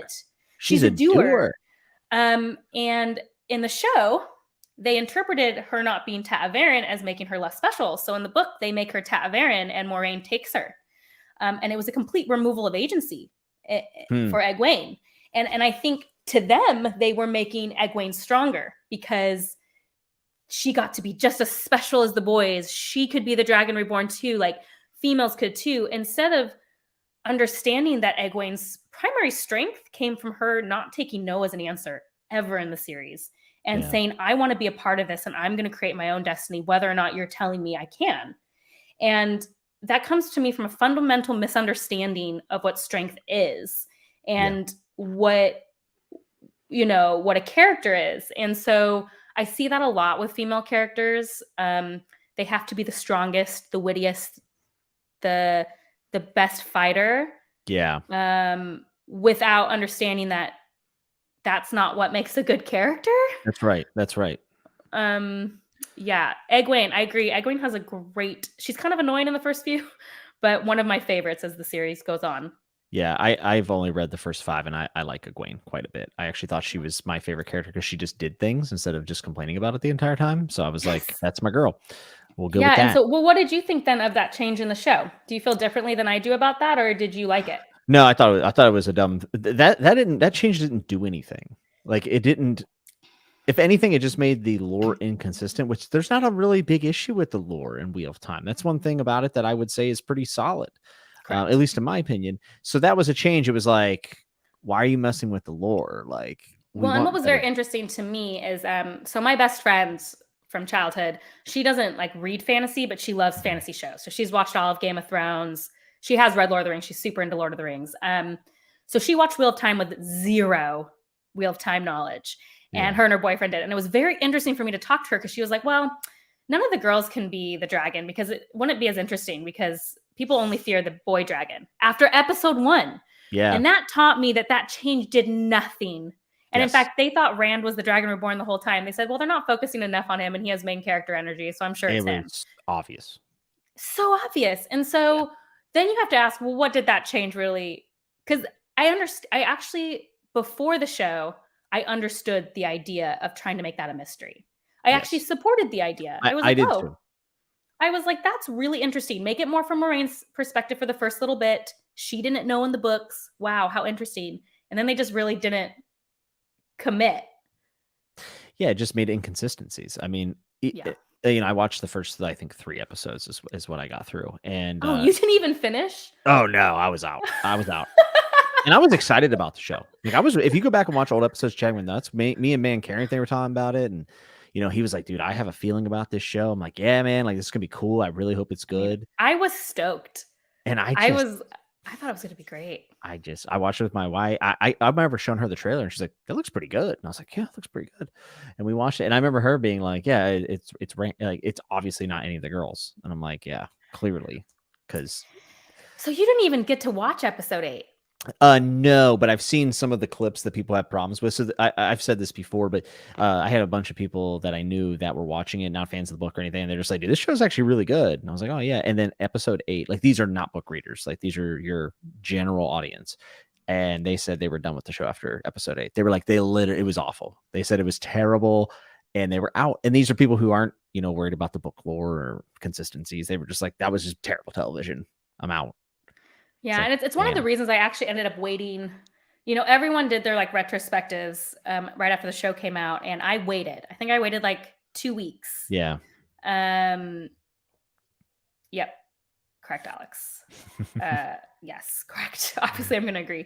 I waited because here's the thing that's also hard with YouTube is it rewards immediacy. Yes. And sometimes I really like to just sit and think about something because I often have a different view of it when I'm a little bit removed. Yes. And I was doing my differences videos as fast as humanly possible. Like I'd get them out 12 hours after the episode aired. Like I'd stay up all night doing them.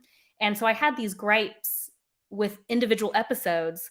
But once I got removed from it, a lot of those little gripes I had about it being different from the book didn't matter anymore, I found. Yeah. I started understanding them, and then I could really view the whole show as what really didn't work with the show. And I found it wasn't actually necessarily the differences between the books. It was bad storytelling that was the issue with the show, lack of internal consistency. And that's a hard thing with YouTube too. I always like to think about things a little bit. And then the algorithm is like, well, people were talking about this last week. And I'm like, I know, but I needed to process what was happening for a little bit before I felt like I could tell you how I felt. Yeah, and that probably comes from the anxiety, right? Because I also take a lot of stock in what I'm about to say.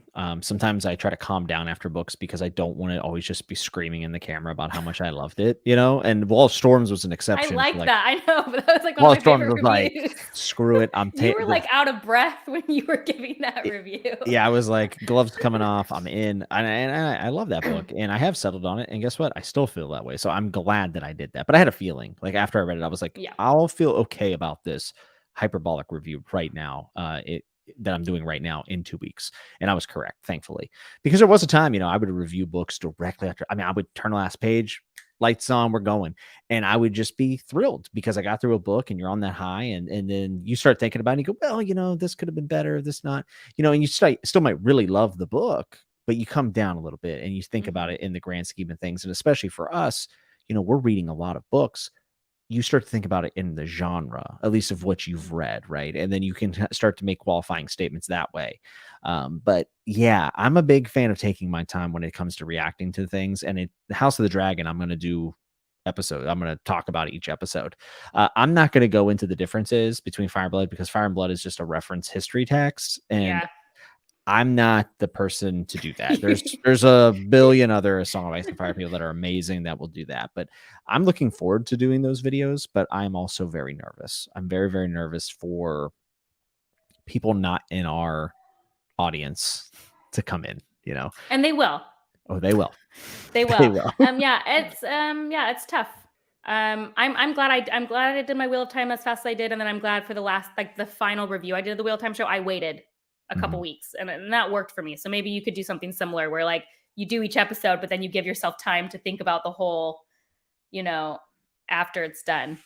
Yeah, and to try to think about it as a whole and what it is and where it's going and these type of things. And it'll be interesting to see how it goes, because I'm not a big adaptation person, because I don't know enough about TV and movies. Like, I really just don't. Like, a lot of people say things and I just, like, I had no idea that was a thing. I usually just watch, like, I'm way more forgiving in my media that I consume through a screen. I'm way more forgiving than I am. Well, I think I'm forgiving about the way things are filmed. Like, for example, Wheel of Time, people were complaining, like, the costumes were too clean. And I was like, oh, didn't notice. The filming, like, this was bad. Okay. I don't really care about sets. I mean, like, unless it looks bad. Like, I can obviously see if, like, a set looks bad. But, like, if it's fine, I'm the same way. Like, cinematography, I just need plot, like, consistencies. I'm a consistency snob. I'll put it that way. I'm dialogue heavy. Things to your dialogue. Okay. Like, when dialogue sounds, and that was my problem with the Wheel of Time. Like, I just felt like the dialogue was totally, like, Moraine walking in to the tavern, and I'm just like, I don't know. Are you talking about the show or the book? Both. No, I'm kidding. I actually didn't mind. I like Moraine in the books. The show. That scene where she just, like, see, again, this is another misunderstanding of what makes female strength. Moraine is actually one of my favorite literary characters, period. I fell in love with Moraine when I read The Wheel of Time. I still love her. I absolutely love, oh gosh, I'm blanking on the actress, even though she's really famous and I said her name like 800 times. Who played Moraine? She was in Gone Girl. She's so famous, and I said her name so much. Someone in the chat can help us out. Pike. Thank you, Rosamund Pike. Yeah. Love her. She's great. But that scene where she, like, charges into the tavern with her Aes Sedai right on display and, like, you're gonna do what I want. Like, in the book, she, like, helps everybody and is, like, really nice, and everyone's, like, so impressed by her and so odd, and that's how she gets people to do things. But apparently that's not strength, because being subtle and kind is so yesterday. But going in and being a blast girl boss. Anyway, green girl boss all day every day. # girl boss. Just a again, and I think you can widen it to just be like a fundamental misunderstanding of, like, character work and storytelling. Now, here's a question: do you think if they did an Abercrombie adaptation, they should lift the dialogue directly from the books? Yeah, the dialogue. I think the dialogue would actually be fine. The biggest issue is a lot of the really great stuff comes from internal thoughts. So I think that it would be very tough. I don't really, this sounds bad, but I don't necessarily need a first law adaptation. Like, I think I'm good. I don't want one. Yeah, I think I do not want a first law adaptation. It would not go well. I'd watch it. And I would be happy for Joe Abercrombie, but at the same, like, I don't know. I'm okay with my books being books sometimes, That's the hard thing, is I want Abercrombie to get the money. I want my authors to get the money. I want them to merch. Have that sweet, yes. Well, I make my own merch now. I made this shirt. Yeah, you want Abercrombie merch? I'll make it for you. See, you got it on lock. That's what I should be doing. No, I agree. Yes, it would just be so hard to pull off, because there's I know, my hair. I gotta get a haircut. Just kidding. I'm not gonna get a haircut. I'm trying to grow out my hair. But with Abercrombie, like, there's so many things that could go wrong. You have some adapters who are like, well, this doesn't have enough plot, so we need to put more plot in. Or you have some other adapters who are like, going to make it edgelord. Like, if there's one thing Abercrombie does, he does dark without being edgy. Yeah. And then you've got Glokta. How are you going to make Glokta a good character without his internal dialogue? The difference between his internal thoughts and what he says is one of the funniest things. And yes. And how do you show that? It's too hard. Yeah, I think a lot of the, like, wittiness also would be, it could come across very meh on screen as well, depending on who is performing, who is filming. I mean, there's just too many variables, honestly, for me. If it happens, I'll see what I'll watch it. I'll watch it and I'll judge it for what it is. But that's I agree with you. sometimes I'm just like, why does everyone want an adaptation so bad? But like, I love the media of books way more than TV. Yes, And more so engaging. it's my favorite form of media. So like I feel perfectly satisfied. I do like to see fan art. I'm not a very good person at like imagining things, so fan art is fun for me, but like yeah, Yeah. I don't like I'm with you, media. and I mean, I love The Expanse. I still haven't watched the last season because I can't get myself to sit down in front of a television for an hour for whatever reason. I'm like 20 minutes in, I'm like, I got stuff to read. I just why does everything have to be so long now, Jimmy? What happened to just like a movie that was an hour and a half long? That is why Ted Lasso has become me and my wife's show. It's like 20, 30 minutes. Ted Lasso. It's so optimistic. I love it. It makes me want to be a better person, Bookborn. I'm telling you, it makes me want to be a better person. That show is, I think, the funniest show I've seen in recent memory. Like I, laugh out loud funny. I think it's funny. It's not as funny as I thought it would be, but it's a better show than I thought it would be. I mean, by season, what we just had season 2 or season 3? Season 2. I'm in Season 2. season 1. Okay, well, season 2, I'll put it this way. At one point, my husband and I were like, it's amazing. We love season 2. But we were like, this used to be funny. Do you remember when this was like a comedy that we were watching and not like a serious, like emotionally hitting show? That's great TV. Yeah, you know what's interesting is I think about that with Parks and Recreation, and I also just read Kings of the Wild by Nicholas Ames, and I felt the same way about that book as I did about Parks and Rec, where it's like the hamminess is getting you in. There's a lot of the humor really hit with me in that book, but then like the emotional moments also stick. Like it almost tricks you into this level of comfort, and then like there's some turmoil, and you're like, oh, like this is still real. Like these are real people. And I know that's like a really weird dynamic to draw or comparison rather between Kings of the Wild and like Parks and Rec, but I wrote that down in my notes and I'm gonna do a review on the book and I'm gonna talk about it a little bit more. But those are sometimes the best forms of any storytelling, whether it's writing or shows or whatever. The ones that sneak up on you a little bit. Totally. Yeah. I completely agree. Yeah, that's a good show. I was just thinking of, are you a Stranger Things watcher? I am not. I tried season 1, I think twice, and I can't really get into it. Yeah. I really love Stranger Things. Well, particularly season 1. I actually did really like season 4, but I was just like, look, season 1 is some of the tightest storytelling I've seen in TV in terms of like what they do. And it's 45-minute episodes, you know, like the normal 40-minute episodes. And the episodes are now an hour and 10 minutes in season 4. Yeah. And it's just, that's so long. It's so long for me to sit there and watch a movie episode. And I just, isn't needed, in my opinion, no. In my opinion, it's bloated. I mean, I still really enjoyed season 4, but I think there was easily 15 to 20 minutes of each episode that could have been cut down to get it to closer to like an hour. Well, this is not exclusive to television shows. Books. The author gets a longer leash, the more books they sell, and the editor starts to take a little bit of a back seat. Not even the more books, the longer they get. One of my least favorite things is that everyone feels like book 2 has to be longer than book 1, and then book 3 has to be longer than book 2. Why? Yes. In fact, that's one thing I've always said, even though I love the 5th season, didn't love the trilogy as a whole, but loved the 5th season. But that second book is shorter than book 1, and I will always love N.K. Jemisin for that. N.K. Jemisin said, I don't need more pages to tell this story. And you know what? It's 2.5 hours. You're getting a feature film. I'm glad I don't watch it. People are going to want me to talk about Stranger Things. And I'm like, well, I need 7 to 9 business days because that's going to take me at least 6 like days the to get through. USPS of content here, you know? Yeah. Oh man, that is so long. You are right about the second book thing, and it's kind of funny because Rockio with Sun Eater, he was like, all right, book 3 was entirely too long. Book 4 is going to be shorter. Like he said that, I think it was on our chat with Nuts. He's like, they're going to be shorter. I promise. I got a little carried away, you know? I don't think he said carried away, but he was just like, you know, I got through what I need to get through. Now I can make them a little bit slimmer. And I love that about that series is that he is consciously aware of how long his stories are going. And books 4 and 5 got split because it was so big. So now we're going to get 2 digestible. Also, books. my least favorite thing, split books. Yes. The Veiled Throne, Speaking Bones. Just, you know, I just said, you know, think about just publish the 2,000-page ebook and I'll just read it.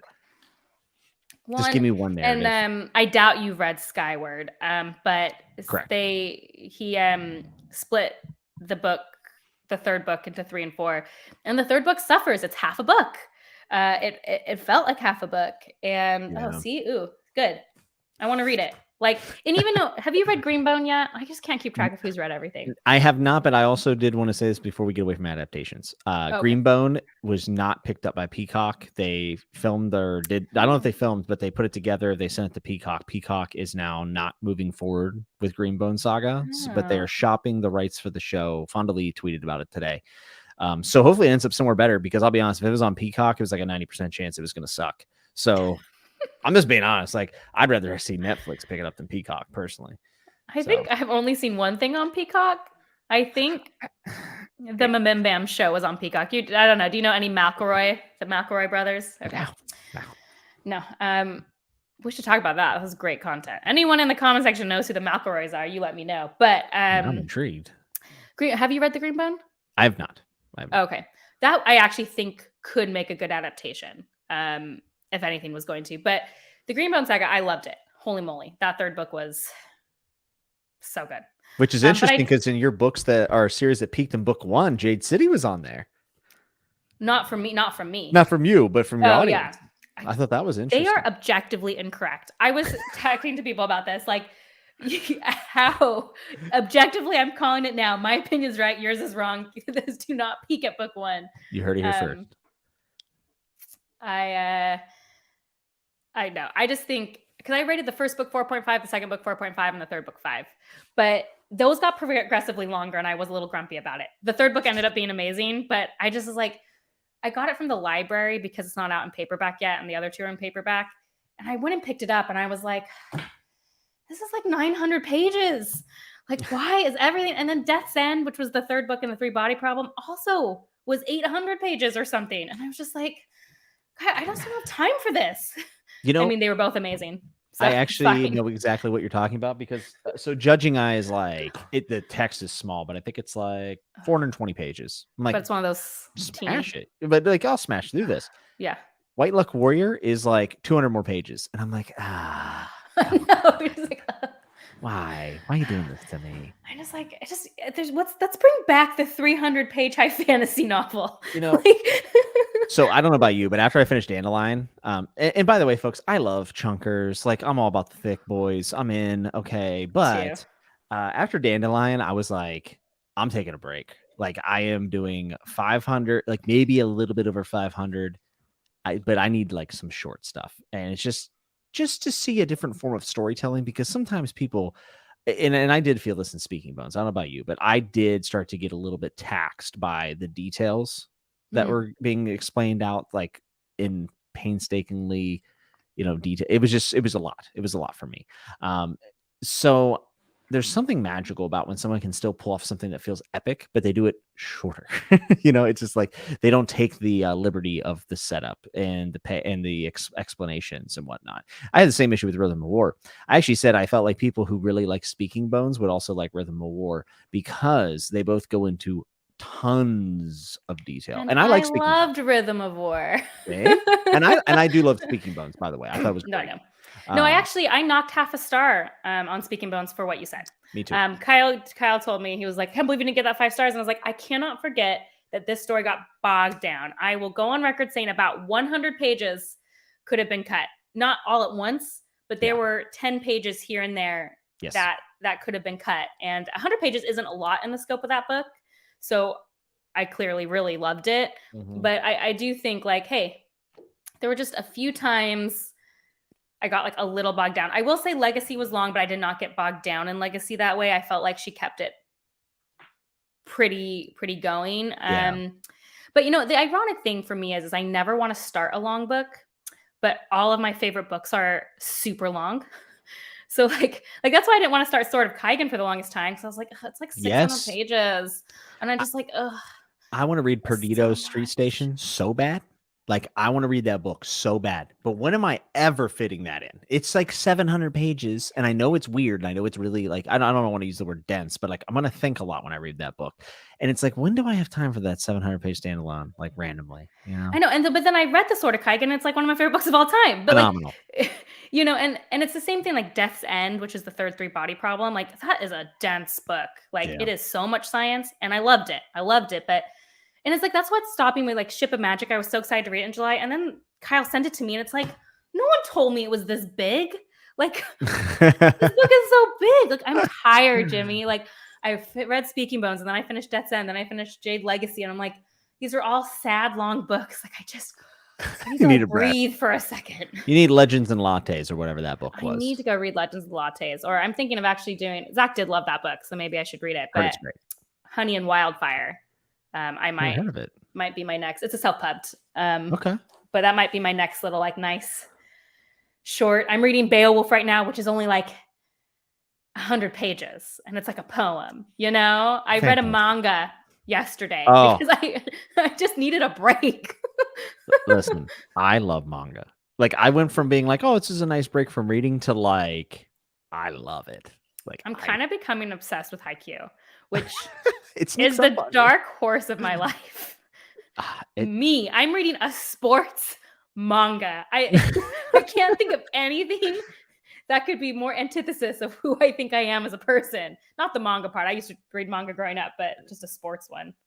I will say that about manga.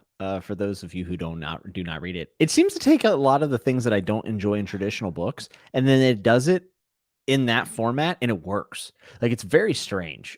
And like even with you, you're saying that you're reading a sports manga, and it's like, yeah, I wouldn't expect you to be picking up. Have you read Haikyuu? I have not. Oh. I'm on the darker side of things with Berserk and and these things. I'm in the depths, okay? Like I'm down. I'm in the wholesome. I'm in the depths of wholesome. I'm down bad.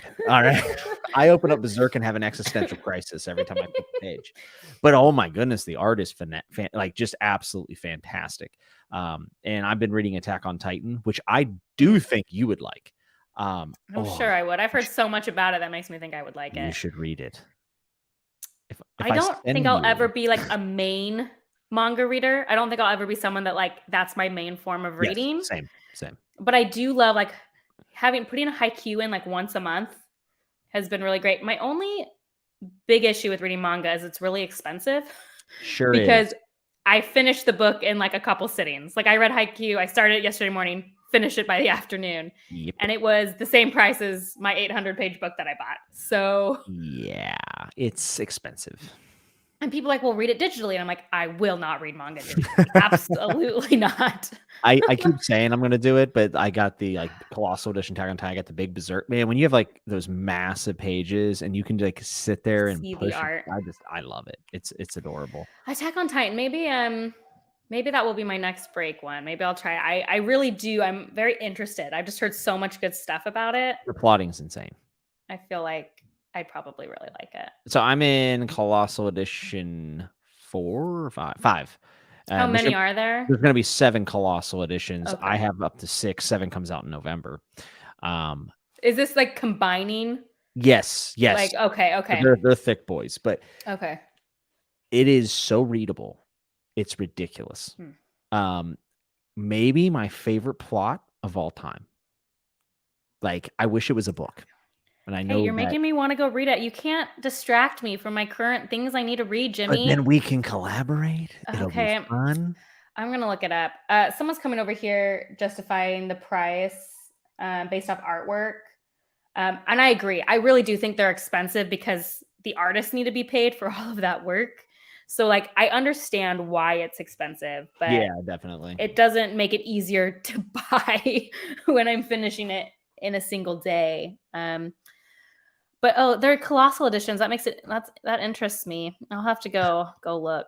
Fantasy Fanatic caught me. He said, "Did Jimmy just say berserk and adorable?" I meant to say awesome, and I said adorable. It's been a long day. You come on. Though berserk and adorable actually do go in the same sentences at some point. So Colin always asks this question, and I kind of love it. He says, "I got to ask the question. I ask all of Jimmy's guests. What was the last book you fell asleep reading?" What was the last book I fell asleep reading? I think Zach caught a picture and posted it online. What was I reading? Um, oh, it might have been Jade War. Ooh. I want to say maybe Jade War. I can't even remember what I've read, Jimmy, to be honest. No, I think the last book I might have fallen asleep reading, it might have actually been Death's End. I don't know.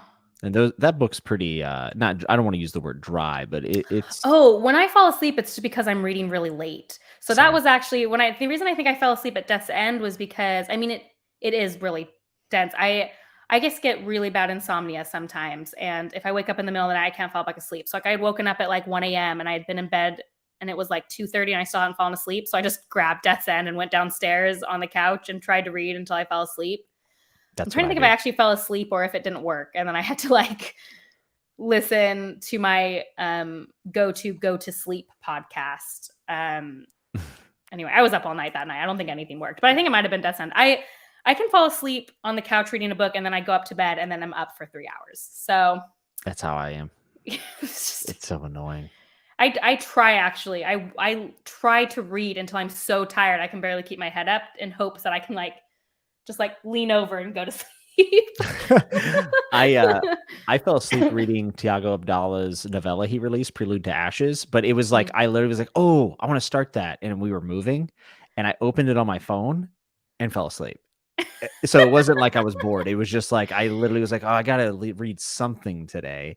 Yeah, I'm And rarely bored falling asleep, I feel yeah, like. Because if I'm bored in a book, I'm like checking my phone, I'm like getting distracted. If I'm reading so late, it's usually because I'm just like yeah. Jade Legacy, I was reading that till my eyes were burning Well, that's because I just perfect like did not want to fall asleep. because Hayden was about to say, "What's the last book kept you up far too late?" So Jade Legacy for you. Absolutely Jade Legacy. Like could not it was one of those parts where you're just like, "Oh my gosh, you can't end there.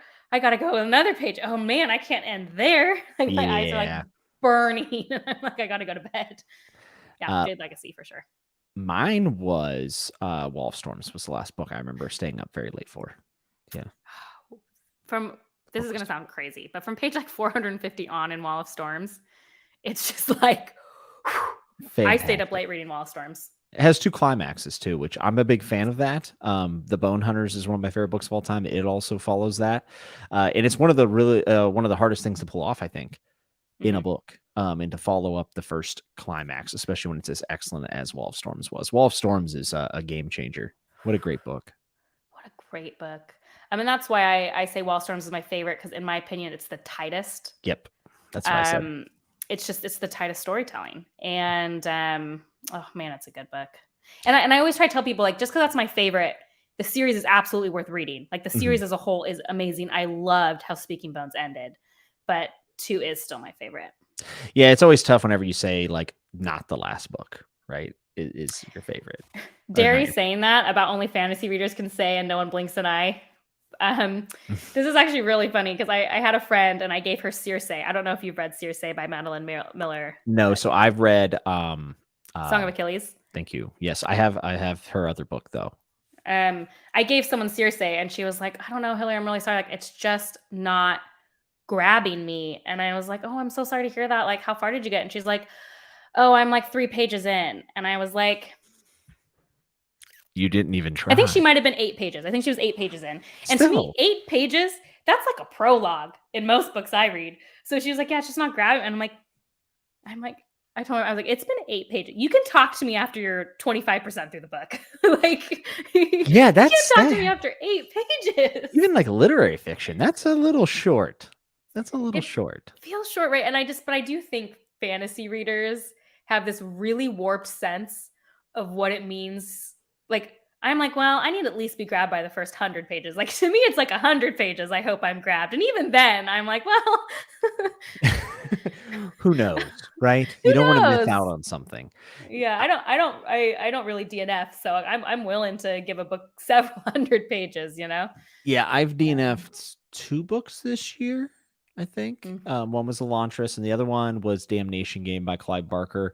I really liked Clive Barker's writing. I liked some of the stuff that was going on, but it was one of those things where like I didn't read it for 2 weeks, and I was like, let's be honest, James, like you're not going to pick this You're not back going up. to read it. Like you're not going to pick it back Yeah. up. So I just said, Yeah, I haven't DNF'd any this year. I DNF'd one last year, and then before that, I think it was like a decade before that I DNF'd a book. yeah. I really, it's not necessarily good. I force myself to finish everything.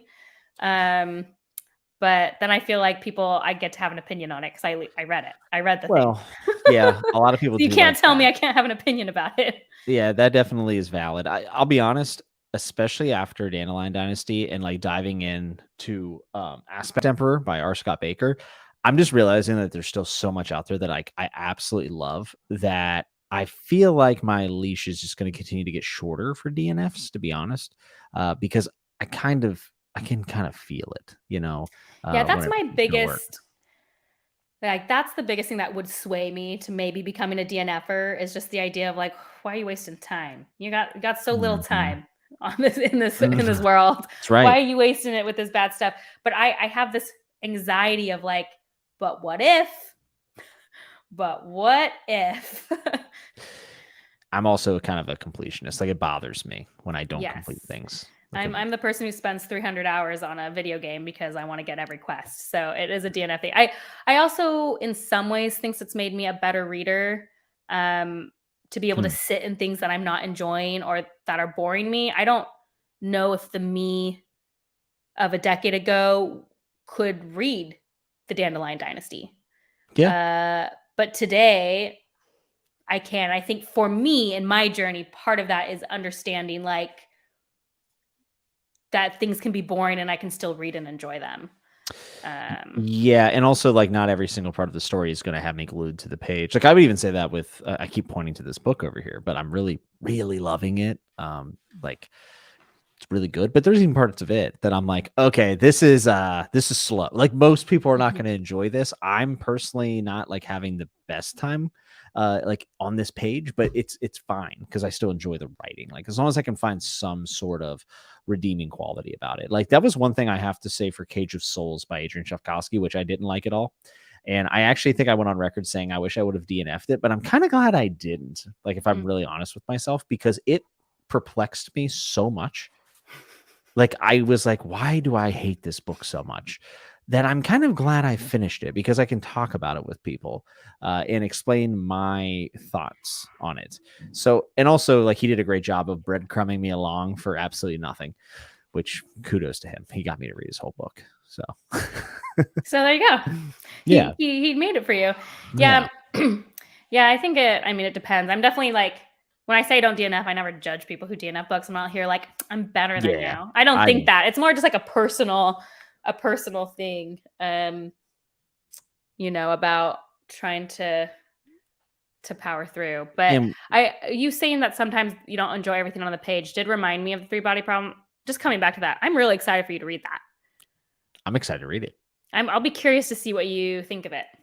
That is probably right behind Book of the New Sun. Is like my most anticipated thing to read, Hmm. I would say.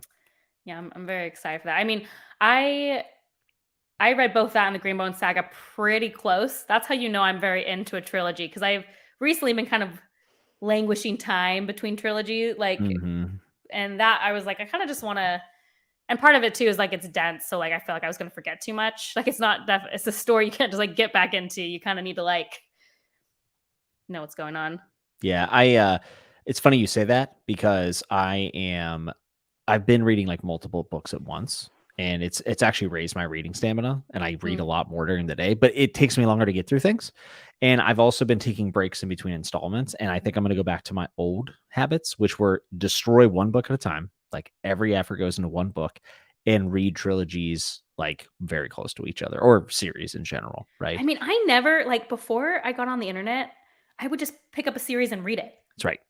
Yes. Like that's all I did. Like when I read the fifth season, then I got the next one, and then I got the next one, and I Yep. read all three of them right after each other. And then somehow I got on the internet, and that just completely blew that as a. Well, on Booktube, we want to have some diversity in our content, you know? Mhm. And I've definitely have taken breaks in series stuff before, just because I'm like, I have, the viewers probably want to see a little something different. But with that said, I've definitely read enough things where I can make other types of videos while I'm reading something else. Yeah. So I'm going back to the idea of like getting through a series in one go. Now, to be fair, like I've kind of done that with anything I love. Like my love overtakes everything else. Like in Malazan, I just destroyed it. Did it? Realm of the Elderlings, destroyed it. But there's been some other things like Sheep Farmer's Daughter. I really enjoyed book 1, and I would like to get back to that trilogy. But now it's been like a month or two. It's probably been 3 or 4 months now. It's like, when, you know what I mean? Like, when can I fit that back in? So I want to plow through some things. One of them being the Ninth Reign by Jen Williams, and then the other 2 books in that trilogy I'm really excited about. So Yeah, I've never I'm always a single book reader. yeah. I cannot read multiple books at a time. I'm just like, I can do it for their different formats. So like right now I'm reading a physical book and an audiobook.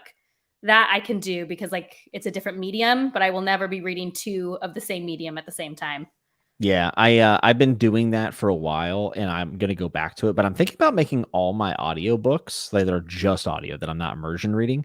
I'm considering doing rereads only on audio and rereading things I really want to get to. That's what I start. I mean, this has been my, as you know, I'm not an audio person. Booktube has forced me to try and expand my horizons. Yes. And I did start, like, I needed to reread Era 2 before the next one came out, and I listened to it instead. And I do find that I enjoy not taking up my physical reading time by a reread and listening to it. And that was nice. I am trying to listen a little bit just to help me. I don't know. Here's the thing. I'm listening to stuff to get rid of stuff on my physical TBR right now, so that I don't feel like so beholden by it. But I'm only listening to things that I'm not excited about, because the problem is if I'm excited about something, I want to read it. Yep. So I'm doing, like, right now all of my book of the month club books. I canceled that, so I don't have them coming in anymore. Mhm. And I'm trying to listen to all those. So I don't really care about any of them. And that's why I canceled it. Like, Yeah. but I have a bunch of those, and that's been kind of a good experience in some ways. Like, oh, audio can kind of help me maybe get through stuff I'm not that excited about. But yeah, physical is just by far my preferred method. Yeah, I was talking to Alan about that today, actually, because he was just talking about like how do you do audio? He's saying like, how do you retain? And I'm like, honestly, I have trouble sometimes. Like Dresden at first was really great on audio, and Marshall's a good narrator, but now that I'm going into book 5, I need to read them because there's a lot going on. Like there's stuff I got to remember now, and like with audio, there's only so much I can take in, right? Like 3 Body Problem, I know it's supposedly really good on audio. I'm probably gonna read it. Who's gonna read that on audio? That sounds horrible. I know a lot of people who have. They've actually recommended the audio because they say the writing can be a bit dry, like the prose. You shouldn't talk to me. I'm going to be a naysayer about every audio. There is only one audiobook I have ever read that I thought that was improved by being on audio. And it pains me to even say that I thought that about a book. But it was Norse Mythology by Neil Gaiman. I saw the graphic novel and almost picked that up the other day. Norse Mythology, amazing. Loved it. Neil Gaiman reads it. And so that's one of my hardest things about audiobooks for me, is I do not like that somebody else is interpreting how something's being said. In fact, when I reread Era 2 on audio, some of the character choices they made really bothered me because they made choices that wasn't how I read it in my head. Luckily, I had my own interpretation first. So I don't like the idea, but Neil Gaiman reading his own book was him reading it the way he wrote it. And it was a very good experience. So I would recommend that on audio. Otherwise, when I like a book on audio, I always think, man, I wish I would have just read that. Andy Serkis, Hobbit, do it. It's insane. It's insane. But people said that Michael Kramer was one of the best audiobook people ever. And I listened to it on Era 2 and I wanted to kill myself because I hated it so much. No. I'm telling you, Andy Serkis narration is the greatest thing I've ever heard. It is. His Gandalf is so good. But here's Leanna and Kyle being like, Stephen Pacey with First Law will make you wish you had never read a First Law book. And here I am halfway through Red Country being like, this is okay. They're going to hate me that I said that on Maine. I kind of Stephen love it. Pacey is fine, but I am not Mid. It's fine. I don't like audio. Okay, everyone claims they're gonna it's gonna be this magic narrator that's gonna make me love audio, and it's like it's fine. I love that. I love that you just did that. That's amazing. I'm sorry. Everyone's gonna come for me for that. It's fine. But well, I know that you have a hard stop time because you got some stuff to tonight. do, right? Yes, I'm sorry. No, I can't thank you enough for coming and saving the day for this episode because I wanted to do this tonight before I have some commitments this weekend that I'm really excited about. So you saved the day. You really did. Thank you for having me. It's always so fun. I kind of wish we hadn't ended on a negative note. I kind of love the Dandelion Dynasty. I love the Greenbone Saga. 3 body problems. Great. Woo. Read Nessie. I don't know. Well, it's always a pleasure. We could talk for easily more. I actually have more things I wrote down that I wanted to talk about. No, it's good. It always naturally flows. And I think, this viewership is insane for this channel. That's crazy. So people obviously love tuning in to hear you talk. So I'm very thankful. Jimmy. It's so fun. Yeah, it's my pleasure. Thanks for coming. Yes, thank you everyone in chat. We appreciate you so much. And Bookborn will be back. She was on the 22nd. She's on the 32nd. I think I'll get you back before 42. I would love to have you back before 10 episodes go by because there's so much more to talk about. That. There's always so much to talk about. Read the 3 body in between now and then. I will. We'll even have more to talk about. I will do my very best. Everyone, if you're checking this out, please drop a like on the video. Helps people find it after the fact. But that is going to be it for us tonight. You can also check out the description. There's a Patreon. It's optional, but always appreciate it. And make sure to subscribe to Bookborn's channel if you have not already. Bookborn, have a wonderful night. And thank you again. You too. Bye, guys. See you guys. Until I see you next time, remember to always keep turning the page.